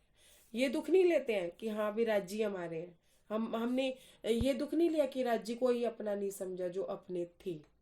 हम उन संगे संबंधियों का दुख लेने लग जाते हैं कि हाँ भी वो मैंने इसके लिए अपनी जान भी दे दी। महाराज जी ने क्या महाराज जी क्या कहते हैं कि हमने पैर घिसवा लिए, अपने गिट्टे घिसवा लिए, इतनी लंबी यात्रा करके आए, उसके बावजूद भी हमें जगन्नाथ जी के दर्शन नहीं मिले। हम क्या कहते हैं, मैं अंधे वास्ते सारी जिंदगी गवाती, मैं सारा काम करता है अंधे वास्ते, अवधि मैं यूं कह लो कि दोबारा शादी नहीं करी, या मैंने अपने स्वार्थ के लिए कभी नहीं सोचा, आप देख कपड़े लत्ते बारे नहीं सोचा, मैं हमेशा इंदे बारे सोचती रही, लेकिन एने मैनू की दिता, आखिर इसका मैनू गालियां ही मिलिया ना। तो महाराज जी कहते हैं ये मेर है, ये कहर नहीं है। अगर वो दो शब्द आपको अपशब्द नहीं कहेगा तो आपके मन में घर कर जाएगा, जो समय आप पहले खराब करे थे अब समय और खराब करोगे। अब महाराज जी किसी मूर्ति के दर्शन के लिए जाएंगे, वो महाराज जी आगे बता रहे हैं आप अपने को 60। बोलिए प्रणाम जी, बोलिए प्रभा दी। योगी की लक्ष्मी का तो एक ना एक निकलता ही आता। कोई बात नहीं, आपके प्रश्नों से औरों को भी लाभ हो जाता है। कई लोग संकोचवश नहीं पूछ पाते हैं, अपने घर की परिस्थितियों को देखते हुए नहीं पूछ पाते हैं, लेकिन एक सुंदर साथ के मन में राजी उपजा देते हैं जो पूछ सकते हैं, तो बाकी सुंदर साथ को भी लाभ हो जाता है ऐसा। तो आप पूछिए, प्रश्न पूछिए अपना। मैं वाणी पढ़ती हूँ, आनंद आता है, खुशी होती है, अच्छा लगता है और मतलब कुछ तकलीफ नहीं होती।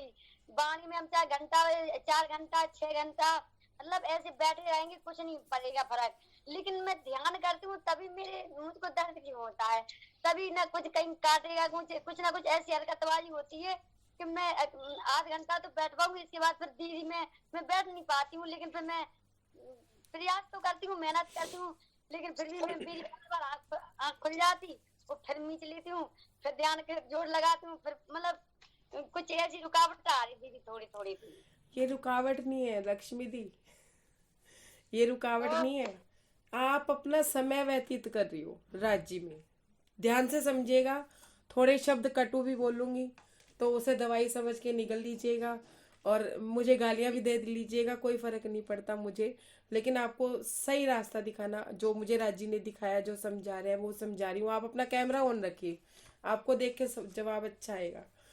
मैं ये कह रही थी, आपने बोला कि मैं 6 घंटे का वाणी मंथन कर लेती हूँ, 6 घंटे वाणी पढ़ लेती हूँ। वाणी मंथन नहीं करते हो, पढ़ते हो, पढ़ना ही कह रहे हो ना, मंथन तो नहीं कह नहीं, रहे, मंथन भी कर लेते वाणी हो। मंथन करते हैं, मतलब उनको उसके ठीक है, आप वाणी मंथन कर लेते हो, 6 घंटे वाणी मंथन कर लेते हो, उसके बाद भी आप बैठे रहते हो, आपको कहीं दर्द नहीं होता। लेकिन जब आप एक चितवनी में बैठते हो तो चर्चा भी सुनती रहती, तो बैठे मतलब दिन भर बैठे रहेंगे तो कुछ क्यों नहीं होता उस समय, उसका कुछ भी नहीं कारण, होता दी। अब आप सुनो, उस समय कुछ नहीं होता क्योंकि आप समय व्यतीत कर रहे होते हो। किसके साथ?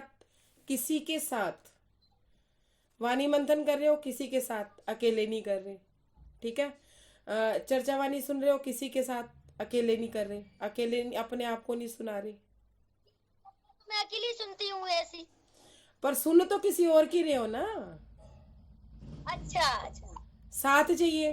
अभी मैं प्रगट है, मैं अकेला नहीं रह सकता, मैं को कोई ना कोई संगी साथी चाहिए, यही महाराज जी समझा रहे हैं, यही बात तो समझाई उन्होंने।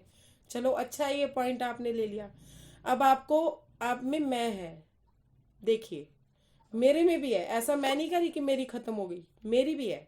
जब तक मैं है तब तक ये दुख भी है, मैं है। ठीक है, आपको कोई ना कोई साथी संगी चाहिए वाणी मंथन के लिए भी, और आपको बैठक के लिए भी वाणी सब चाहिए। लेकिन जैसे ही आप अकेले आते हो, मैं आपको डराने लगती है, मैं ये, मैं वो, मैं वो, मैं ये कर दूंगा, मैं वो कर दूंगा। क्या है ये? मैं क्या है? ये अहंकार भाव है, मन है, मन डराने लगता है आपको। अब आपका मन मंथन नहीं है, आपने सुन तो सब कुछ लिया, ये भी सुन लिया कि राज्य हमारी सैरक से नजदीक है, राज्य का रूप श्रृंगार भी पढ़ लिया, उसका भी एक एक अंग का आपने वर्णन कर लिया, लेकिन यहाँ मन मंथन नहीं किया। अरे तू क्या डराता है? करो उस समय, उस जो आप सुनते हो उसका मंथन करो, अपने मन को समझाओ। तो 6 घंटे तो अभिवानी मंथन करके उठा है, 2 घंटे की तूने बैठक ली है, फिर भी तेरा मन, तू इतना डरा रहा है मुझे, तू है कौन मुझे डराने वाला?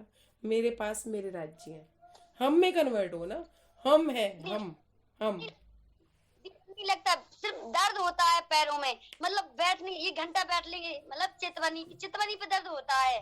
कुछ नहीं होता है जी, ये तो माया है। एक मिनट सुनिए, ये तो माया है। माया आपके मन पे प्रहार करेगी, पहले मन से डराएगी, नहीं फिर उसके बाद आपके तन पे प्रहार करेगी।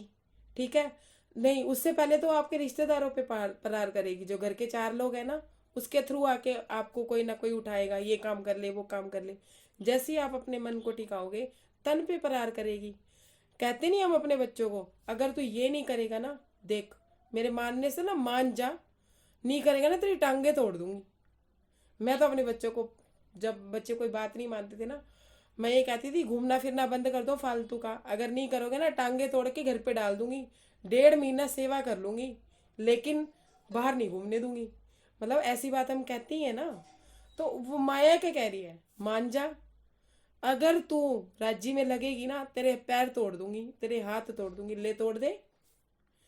अरे आगे आगे महाराज जी क्या कहेंगे, तू मेरा तन ही तो खत्म कर सकता है, कर दे, मैं तो फिर राज्य से मिल जाऊंगी।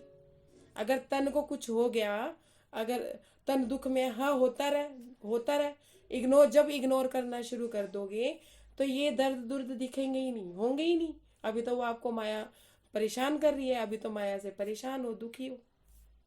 पता इतनी जोर से दर्द होता, फिर भी मैं मतलब चितवनी में बैठी रहती, 1-1.5 घंटा 2 घंटा बैठी ही रहती, मतलब अपने आप को दुखी, मतलब जब दर्द होता तो ध्यान यहीं पे आएगा ना, पैरों पे जोर से होता तो यहीं पे आएगा। थोड़ी सी डायरेक्शन चेंज कर लो अपनी, ऐसा नहीं है कि बिल्कुल हिलना नहीं है, थोड़ी सी डायरेक्शन चेंज कर लो, ऐसा कुछ नहीं है।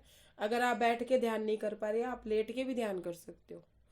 ध्यान किसका लगना है? ध्यान करना है हमने अपने मन, पहले मन मंथन करना है, फिर आत्म मंथन करना है। अभी हमारा मन मंथन ही चल रहा है, किसके? अपने मन को टिकाना है, अपने मन को साधना है।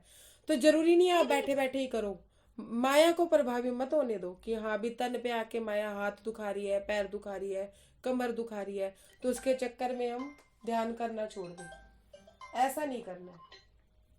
ठीक है सुंदर साहब जी, मतलब मन को, माया को हावी होने ही नहीं देना है अपने पे किसी भी तरह से। समझे आप? समझ गए मेरी बात? कि मतलब मन मंथन में महाराज जी समुद्र के किनारे 8 दिन तक पड़े हैं हम लोग। मैंने कई सुंदर साथ को देखा 6 महीने से डिप्रेशन में है, साल से डिप्रेशन में है। क्यों? क्योंकि उनका बेटा चला गया, या उनका बिजनेस लॉस हो गया, या उनके साथ कोई ऐसी अनहोनी हो गई, या उनकी टांग टूट गई, या कोई एक्सीडेंट हो गया, उस वजह से वो डिप्रेशन टेंशन में है। कारण कारण कि मन लगा रखा है, वहां पे मन लगा हुआ है। मन में एक पॉइंट नहीं है, सदा नहीं है मन की राजी चाहिए। अरे होता है, नुकसान हो जाए, क्या फर्क पड़ रहा है, राजी मिलनी चाहिए।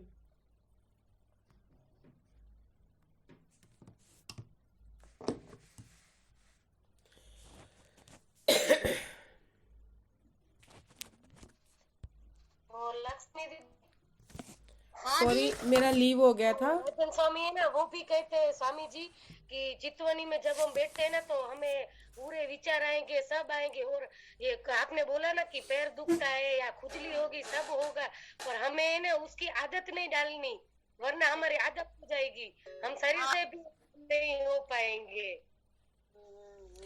मतलब ये माया है सब जी, हमें माया। होगा ही। आप क्या सोचते हो, माया को जीतना, राजी पाना इतना आसान थोड़ी ना है। राजी ऐसे थोड़े ना मिल जाएंगे कि हम बाहर, घर से बाहर निकले हो हमें राजी मिल गए। महाराज जी अभी घर वापिस आएंगे, उसके बाद दोबारा यात्रा करेंगे, फिर आएंगे, फिर दोबारा यात्रा करेंगे, तीसरी यात्रा में राजी मिलेंगे उनको। आप क्या, आपने धनी देवचंद्र जी को देखो, बाल्यावस्था में लगे तो 40 साल की आयु में पाया। श्री जी 12 साल की उम्र में लगे तो उन्होंने राज्य को कहाँ जाके पाया, 40-45 वर्ष की आयु में। और हम लगी 40, महाराज जी देखो बचपन से उनको एहसास होता चला गया, जब उनके पिता का धाम गमन हुआ, जब उनकी माता का धाम गमन हुआ, वो एक एक बात को समझते चले गए। हम तो ना समझी में, हम तो समझ ही नहीं रहे, हम तो एक ही बात को नहीं समझ रहे कि हमारा संगी साथी ना माया में ना अध्यात्म में, दोनों ही रास्तों में राज्य ही है। अगर राज्य हमारे साथ परिस्थिति बुरी करवा रहे हैं तो वो हमारी परीक्षा के लिए करा रहे हैं। और परीक्षा का भी राज्य ने बहुत अच्छे से समझाया। जो परीक्षा, मान लो कोई माया का दुख आया और तुम राज्य से जुड़ रहे हो, तुम परमात्मा से जुड़ रहे हो, तो वो तुम्हारी परीक्षा है, इसे तो परीक्षा समझो। लेकिन अगर माया का कोई दुख आया और तुम ये सोच रहे हो राज्य तो है ही नहीं जी, भगवान तो होता ही नहीं है, अगर तुम दूर हो तो ये तुम्हारी सजा है कि तुमने ऐसा कुछ किया है जिसकी वजह से परमात्मा तुमसे दूर होना चाहता है। जब राज्य, वाणी में भी लिखा है, जब राज्य मिलन की इच्छा करते हैं ना हमसे, तब हम मतलब वो तो तप रहे होते हैं हमारे मिलन के लिए, और हमें जरा सी बूंद मिलती है कि हमें राज्य के मिलन की इच्छा पैदा होती है। लेकिन उन पे गंजान गंज होता है कि वो इतना ज्यादा आतुर होते हैं हमसे मिलने के लिए, और हमारे पास एक छोटी सी टीस होती है, क्योंकि वो टीस दब जाती है। कहाँ दबती है? हमारी माया की इच्छाओं में, फिर उसके ऊपर रिश्तेदारों में, फिर उसके ऊपर धन दौलत में, ऐश्वर्य में। वो इतनी दब जाती है कि मामूली सी टीस राजी सुइयां चुबा चुबा के उनको पार करने की कोशिश करते हैं। जब वो टीस इच्छाओं को पार कर लेगी, जब वो टीस रिश्तेदारों को पार कर लेगी, जब वो टीस भौतिकताओं को पार करके, और जब इस तन को भी पार कर लेगी, तो राज्य मिलन हो ही जाएगा। लेकिन हम क्या कर रहे हैं? मंथन, वाणी मंथन, लेकिन मन मंथन करके, आत्म मंथन करके उसे जीवन में नहीं उतार रहे हैं। 6 घंटे लगा रहे हैं, 6 घंटे टाइम पास हो गया, अच्छा टाइम पास हो गया।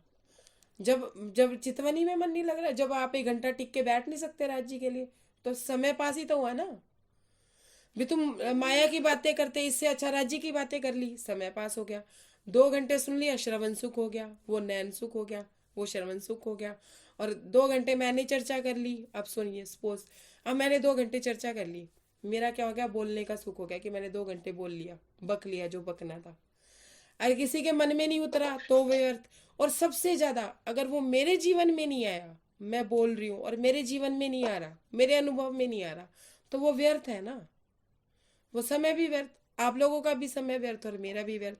आप लोगों के जीवन में भी चेंजेस आ रहे हैं, और मेरे को तो अपने में बहुत ही चेंजेस लग रहे हैं।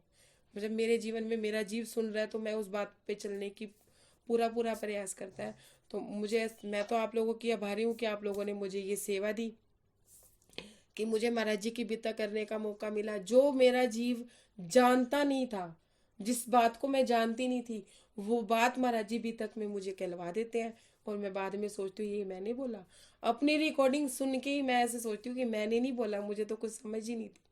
लेकिन फिर मुझे समझ आती है कि महाराज जी मुझे बता रहे हैं, ये आप लोगों से ज़्यादा तो मुझे बता रहे हैं। अगर मैंने अपना मन मंथन में अपने मन को नहीं साधा, अभी भी मन के लालच में पड़ी रही, नौकरी के लालच में पड़ी रही, अपने रिश्तेदारों के लालच में पड़ी रही, तो मेरा बीता करने का फायदा क्या है, या आप लोगों का सुनने का फायदा क्या है?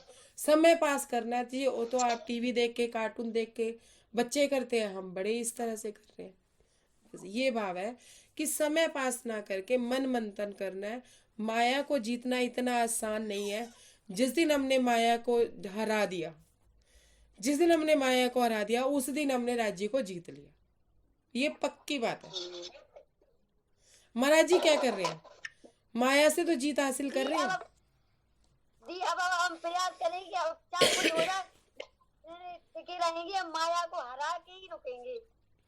यही मैंने पहली बार जब महाराज जी चले थे इस राह में, तो मैंने बोला था कि सारा कुछ करते हुए भी अपने मन मंथन के लिए टाइम निकालिए सुंदर साथ जी। जब तक आप 1 घंटा, आधा घंटा, मैं कह रही हूँ लेटे लेटे करिए। मन मंथन के लिए आपको जरूरी नहीं है टिक के बैठना है, आप लेटे लेटे करिए। अपना काम करते करते मन मंथन करिए कि मेरे मन में क्या इच्छाएं हैं, क्या मतलब मैंने कल मैंने अपने आप को ही देखा कि कहाँ है मेरी सूक्ष्म से सूक्ष्म इच्छा क्या है। मतलब बड़ी बड़ी इच्छाएं नजर आई, छोटी तो सूक्ष्म तो तब होंगी ना जब बड़ी इच्छाएं विराम देंगी। अब मतलब अपने मंथन हम चलते फिरते भी मन मंथन कर सकते हैं। क्यों? हमें मन में ये देखना है कि हमें किस चीज की इच्छा है। देखा, खाने की भी इच्छा हो रही है, अरे अभी भूख भी लग रही है, पेट माया कह रही है छोड़ मन मंथन, वो समोसा बड़ा है सामने, खा ले, भूख लग रही है। काहे की भूख? मतलब माया में कोई दुख होएगा, तकलीफ होएगी, किसी से नाराजगी होगी, किसी के प्रति ईर्ष्या द्वेष होएगा तो भूख नहीं लगेगी। किसी के लिए मुंह फुला के बैठे हैं तो भूख नहीं लग रही है। अगर राज्य के लिए मन मंथन कर रहे हैं, राज्य के लिए मन में दिल बात उतार रहे हैं, तो भूख भी लग रही है और ध्यान इधर उधर भी जा रहा है। ये ड्रेस अच्छी है, चल छोड़ यार, क्या इतना मन मंथन करना, ये ड्रेस कितनी सुंदर है, ये देख ले, ये देख समोसा पड़ा है सामने, ये खा ले, अरे नहीं समोसा नहीं खाना, चल रोटी तो खा ले, अरे 2 बज गए, रोटी खाने का टाइम हो गया। मतलब इस तरह की बातें हमारा मन हमें समझाता है, मन भटकाता है जी, मन भटकाता है। उसमें तन का कोई दोष नहीं है। देखो इसमें तन का कोई दोष नहीं है, मन भटका रहा है। तन और मन का कॉम्बिनेशन नहीं है। मन ने कहा, तन फटाफट गया, समोसा हाथ में लिया, मुंह में डाला, छुट्टी, हो गया मन मंथन। महाराज जी 8 दिन से भूखे हैं, 3 दिन से भूखे हैं, हम 1 दिन ही भूखा रह सकते हैं कि हम मन मंथन कर रहे हैं तो हमें भूखा, मतलब हमें भूख नहीं लग रही, मतलब ऐसे नेचुरल भूख नहीं लग रही। ऐसे नहीं कि हम भूखे रहेंगे तो राज्य मिलेंगे। नेचुरली बात है कि हम राज्य के प्रेम में हैं, हम अपना मन मंथन कर रहे हैं, हम अपना आत्म मंथन कर रहे हैं, और हमें भूख नहीं लग रही, प्यास नहीं लग रही, बस मन कर रहा है राज्य आपसे बात करें, राज्य बस आपसे ही बात करते रहे। भूख प्यास का नहीं पता चल रहा, समय का नहीं पता चल रहा, हमें तो बार बार घड़ी देखने, आधा घंटा बैठ गए, 15 मिनट बैठ गए, तो ये क्या है?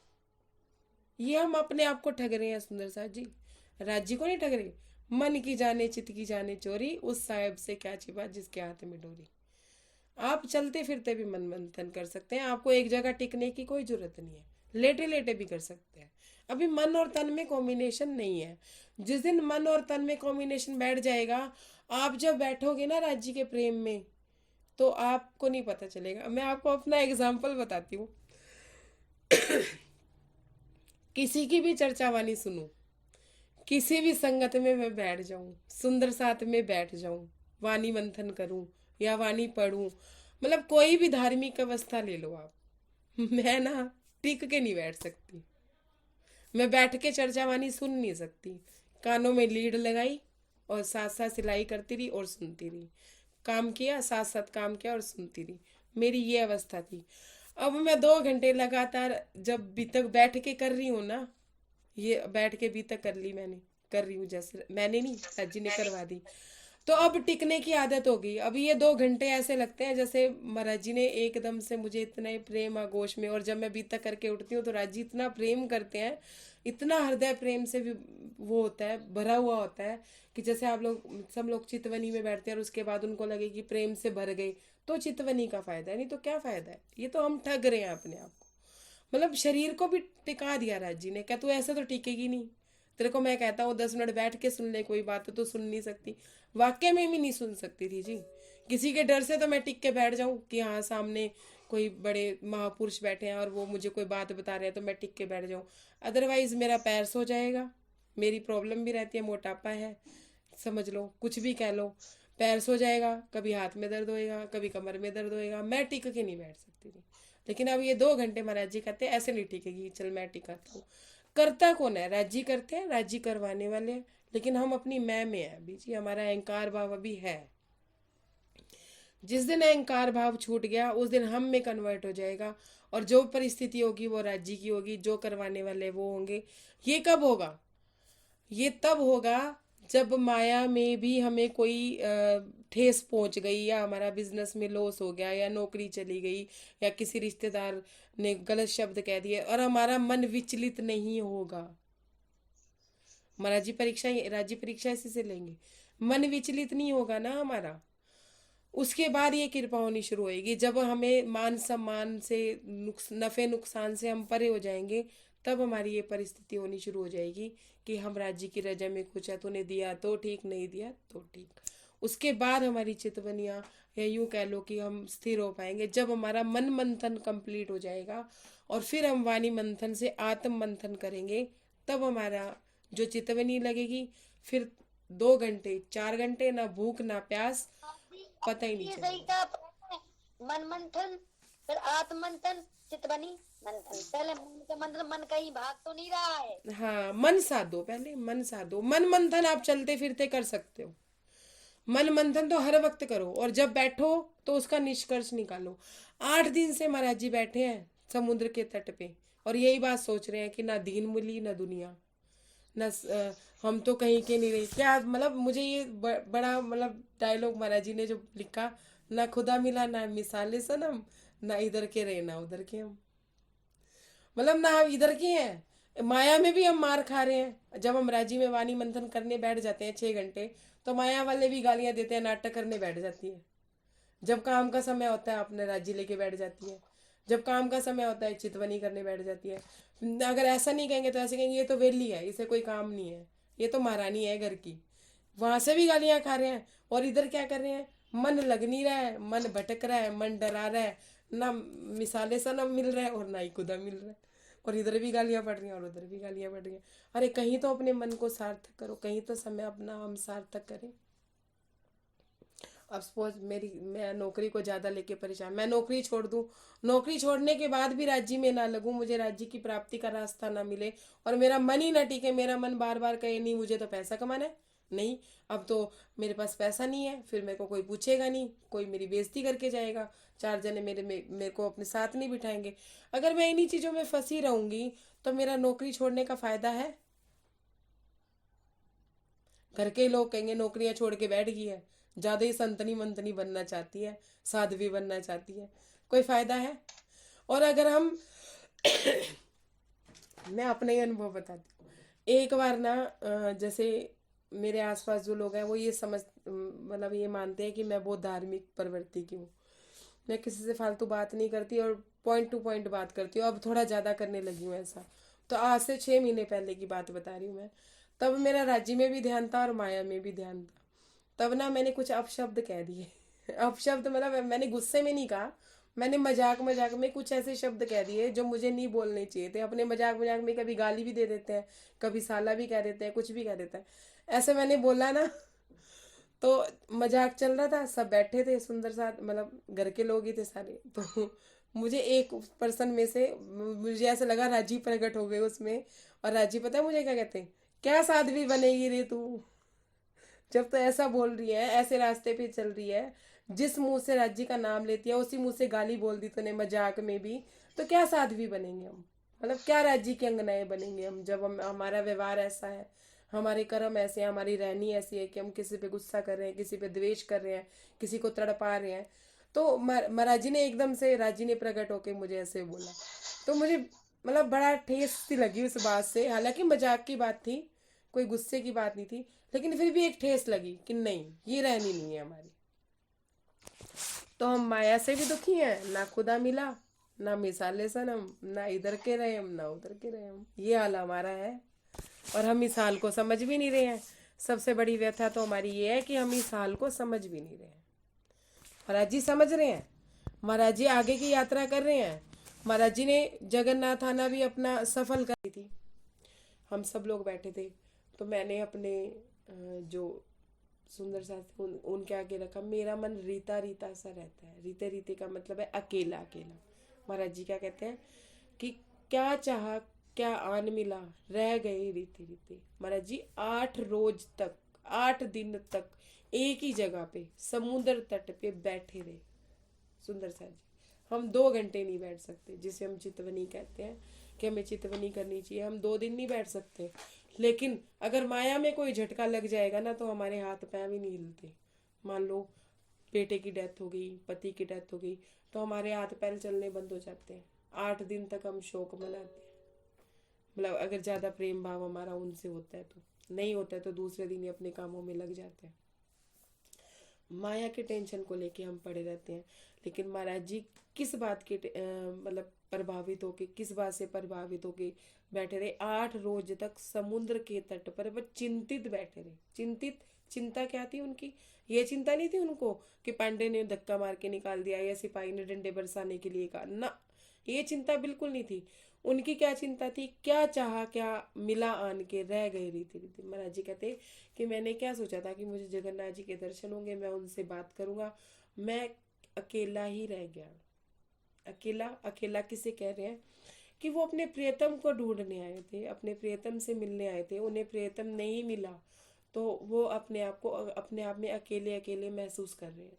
और हम लोग माया में कोई हमें ना मिला, माया में कोई हमें अपना नहीं दिखता ना, तो हमें अकेलापन महसूस होना शुरू हो जाता है, हमें गिल्टी फील, हीन भावना शुरू हो जाती है। महाराज जी कहते हैं कि मुझे मेरा प्रियतम नहीं मिला, इसलिए मुझे अकेला अकेला लग रहा था।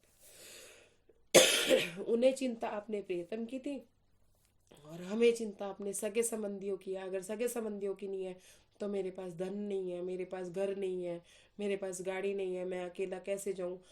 हम अपने आप को माया के जीवों में अकेला अकेला महसूस करते हैं। वो कैसे? उसके पास गाड़ी है, मेरे पास गाड़ी नहीं है, ये हीन भावना। उसके पास घर है, मेरे पास घर नहीं है, ये हीन भावना। उसका पति उसको इतने अच्छे से रख रहा है, उसको सारे सुख मिल रहे हैं, मेरा पति मेरे को पूछता ही नहीं है, ये हीन भावना। ये है हमारा माया में अकेले अकेले रहना, कि हमारा मन उचाट हो जाता है घर परिवार से, अपने घर के 4 सदस्यों से भी हम मन उचाट करके बैठ जाते हैं। लेकिन राज जी कहते हैं, महाराज जी किससे हुए? अपने प्रियतम के ना मिलने से। अगर अपने प्रियतम से ना मिलने के भाव से भी आपको, अगर आप गृहस्थी में रह रहे हो, अगर हमें राजी नहीं मिल रहे हैं, उसके लिए हम अपने आप को अकेला महसूस करें, तो हमारी उन लोगों से, जिन सुंदर साथ के बीच में हम रह रहे हैं, जिन 4 परिवार वालों के बीच में हम रह रहे हैं, उनके प्रति कभी कटुभाव नहीं आएंगे, कभी कटुता नहीं आएगी। क्यों? क्योंकि हमारी जो यात्रा है उनका मान सम्मान पाने की नहीं है, उनसे अकेले नहीं है हम। वो है, ठीक है, उनके तन के रिश्ते हैं, तन से उनको मतलब है, तन से उनके काम कर दो, ठीक है, लेकिन मन से रीते नहीं है। हमारे अंदर अगर राज्य है, वाणी है, और हम अपने प्रियतम से बातें करते हैं, तो चाहे भीड़ हो, हमें क्या फर्क पड़ रहा है? और अगर भीड़ ना हो तो हमें क्या फर्क पड़ रहा है? लेकिन हम रीते रीते किससे हैं? माया से, कि माया में ये चीज नहीं है, माया में मेरा पति घुमाने नहीं ले जा रहा है। महाराज जी किससे रीते रीते हुए? अपने प्रियतम से, कि उन्हें दर्शन नहीं मिले, इसी से उन्हें बुरा लग रहा था, ना कि इस चीज से बुरा लग रहा था कि कोई उन्हें धक्के दे रहा है, कोई उन्हें निकाल रहा है। इस चीज से उन्हें बिल्कुल नहीं लग रहा था। भले ही मलहूत थे घर से तुम, निकले हो श्री झंडूदत्त, बिना बात छूट गया वतन भी हाथ न कुछ आया अब तक। महाराज जी क्या कहते हैं? महाराज जी क्या कहते हैं कि तुम घर से निकले झंडूदत्त, अपने आप को कह रहे हैं कि तुम घर से तो निकल पड़े झंडूदत्त, ना तो तुम्हें घर मिला, बिना बात के वतन भी छोड़ दिया तुमने, अपना घर भी छोड़ दिया, सब कुछ छोड़ दिया। सॉरी सुंदरसा जी, पर हाथ में कुछ नहीं आया कि घर भी छोड़ दिया तुमने, अपनी बच्ची को भी छोड़ा। मैंने आपको एक प्रसंग बताया था शुरू में, जब महाराज जी घर से निकले थे तो एक सुंदर साथ ने कहा कि मैंने 7 साल अपने 1 साल के बच्चे को छोड़ के मैं चला गया और मैंने इस सुंदर साथ की संगत करी, मैंने उस सुंदर साथ की संगत करी, और जब मैं घर वापस आया तो मुझे बड़ा अफसोस हुआ इस बात का कि मैंने अपने बच्चे को बढ़ते हुए नहीं देखा। मतलब मैंने उसके साथ उसका सानिध्य नहीं लिया, उसके साथ खेला नहीं। अब महाराज जी के मन में भी ये बात आ रही है। क्या बात आ रही है? ये बात नहीं आ रही है कि मैंने अपनी बच्ची को नहीं कहा, क्या मैंने घर भी छोड़ दिया, सब कुछ छोड़ दिया, ना खुदा मिला, ना विसाले सनम, ना इधर के रहे ना उधर के रहे। महाराज जी को दुख अभी भी दर्शनों का ही है, घर छोड़ने का नहीं है।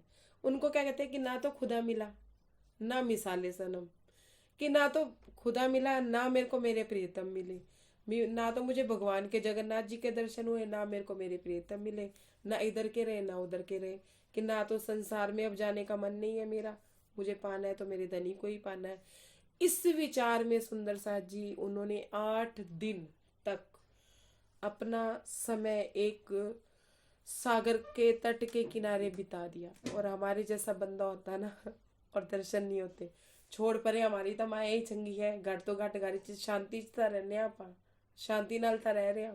मतलब इस तरह की बात हम सोच के तुरंत अपनी टिकट वापस कराते और निकल लेते, चलो चलो वापस चलो। मंदिर आश्रमों में अगर कोई हमारे साथ गलत व्यवहार कर देता और वहाँ के पुजारी पंडित हमें मान सम्मान नहीं देते तो हम अपनी टिकटें वापस बुक करा लेते हैं। ये मन है सुंदर साथ जी, ये मन प्रकट है। इसका मतलब हमारा मन हम पे प्रभावी है। और हमें ऐसा व्यवहार भी नहीं करना चाहिए मंदिर आश्रम जाके किसी सुंदर साथ के साथ कि तुम्हारे व्यवहार से वो मंदिर आना ही बंद कर दे कि नहीं। जैसे अब महाराज जी के साथ इन्होंने ऐसा व्यवहार किया तो महाराज जी ने क्या कहा, मैं मूर्ति पूजा में नहीं विश्वास रखता, मैं अब पंडितों मंदिरों में विश्वास नहीं रखता, मैं कभी नहीं आऊँगा, चाहे मुझे घर बैठे दर्शन हो जाए। महाराज जी ने भी ये भाव लिया ना। तो अब किसी सुंदर साथ को हमारी वजह से दुख नहीं लगना चाहिए कि वो मंदिर आश्रम ही आना छोड़ दे। ये भाव भी महाराज जी हमें सिखाते हैं। अब महाराज जी क्या कहते हैं, महाराज जी 8 दिन तक वहाँ बस इसी मन मंथन में पड़े रहे, ना उन्होंने कुछ खाया ना कुछ पिया। उनको मतलब ये देख लो कि उनका कितने कितने घंटे का मंथन होता था, सिर्फ आत्म मंथन, मन मंथन। अभी मन मंथन चल रहा है, आगे इनका आत्म मंथन में कन्वर्ट हो जाता है। तो महाराज जी कहते हैं, पाषाणों से सर न मार, अब क्या रखा प्रतिमाओं में, क्या रखा है मंदिर मस्जिद बड़ी बड़ी शालाओं में। महाराज जी क्या कहते हैं कि क्या असर मारे हम इन पत्थरों से कि इन प्रतिमाओं से क्या असर मारे हम। इतने बड़े बड़े मंदिर मस्जिद गुरुद्वारे इन्होंने बना दिए, शालाएं बना दी, लेकिन क्या व्यवहार कैसा है। धन को देख के व्यवहार होता है, आरतियों के पैसे लिए जाते हैं, कलश चढ़ाए जाते हैं, कलश किए जाते हैं। मैं क्या करूँगा जाके, मुझे नहीं कुछ करना। वह जो अलख लखा नहीं जाता, किसी अन्य को ही पाएगा, गुरु काबिल मिल जाएगा कहीं, वह मार्ग बतलाएगा। ये भी उससे ज्यादा, ये भी बहुत इंपॉर्टेंट बात है। महाराज जी क्या कहते हैं, ये नहीं है, ये भाव नहीं है उनका कि हाँ वो मंदिर आश्रम मंदिर में नहीं जा रहे, गुरुद्वारे में नहीं जा रहे या मस्जिद में नहीं जा रहे, तो इसका मतलब उन्होंने अपना विचार त्याग दिया कि हमें मुझे राज्य चाहिए, मुझे परमात्मा चाहिए। सुंदर साथ जी उन्होंने विचार नहीं त्यागा। हम आप जैसे सुंदर साथ होते हैं, मैं आपकी बात नहीं कर रही, मैं अपनी बात कर रही हूँ कि मैं अगर ऐसा सुंदर साथ, मैं ऐसी हूँ कि अगर कोई मान सम्मान नहीं दे रहा उस मंदिर में तो जाएंगे ही नहीं जाएंगे, और ये भी सोच लेंगे कि चलो क्या पाना है राज्य को, राज्य ने सब कुछ तो दे रखा है, अपनी माया में मस्त रहो, अपनी गाड़ियों में घूमो, खूब इंजॉय करो, मिल जाएंगे राज्य इस जन्म में नहीं तो अगले जन्म में। इस तरह के भाव हम लोग ले लेते हैं, मैं भी ले लेती हूँ। किसी टाइम में ऐसे थे हम, उस टाइम मैं शुद्ध नहीं थी, पता नहीं कि नहीं ये मंदिर नहीं जाना, वो मंदिर नहीं जाना, ये नहीं करना। मैं सिर्फ अपने भाव बता रही हूँ सुंदर सा जी, बुरा मत मानिएगा।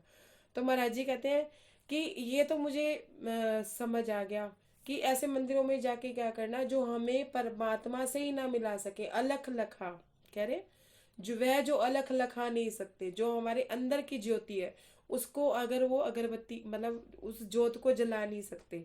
ज्योत को जलाना इन द सेंस कि हमें राज्य से मिलने का रास्ता नहीं दे सकते, हमें परमात्मा से मिलने का रास्ता नहीं दे सकते, जो हमें परमात्मा की प्राप्ति की ज्योत हमारे अंदर नहीं जला सकते, जो ये नहीं बता सकते हमें कि ये दुनिया सब झूठ है, ये तो एकदम खत्म हो जानी है। एक परमात्मा ही आपका है और उसके अलग हमारे मन में लखा नहीं सकते, वो अच्छे एक सुंदर साथ की पहचान नहीं कर सकते। तो ऐसे मार्ग पे चल के क्या करना है, और कहीं अन्य जाके कहीं और जाके भी क्या पाएंगे। अब क्या कह रहे हैं, गुरु काबिल मिल जाए कहीं वही मार्ग बतलाएगा। अब महाराज जी की इच्छा क्या हुई, दर्शनों की अभिलाषा तो है, वो तो है ही है, वो तो रहेगी रहेगी, लेकिन अब वो क्या कह रहे हैं कि मुझे कोई गुरु मिल जाए काबिल,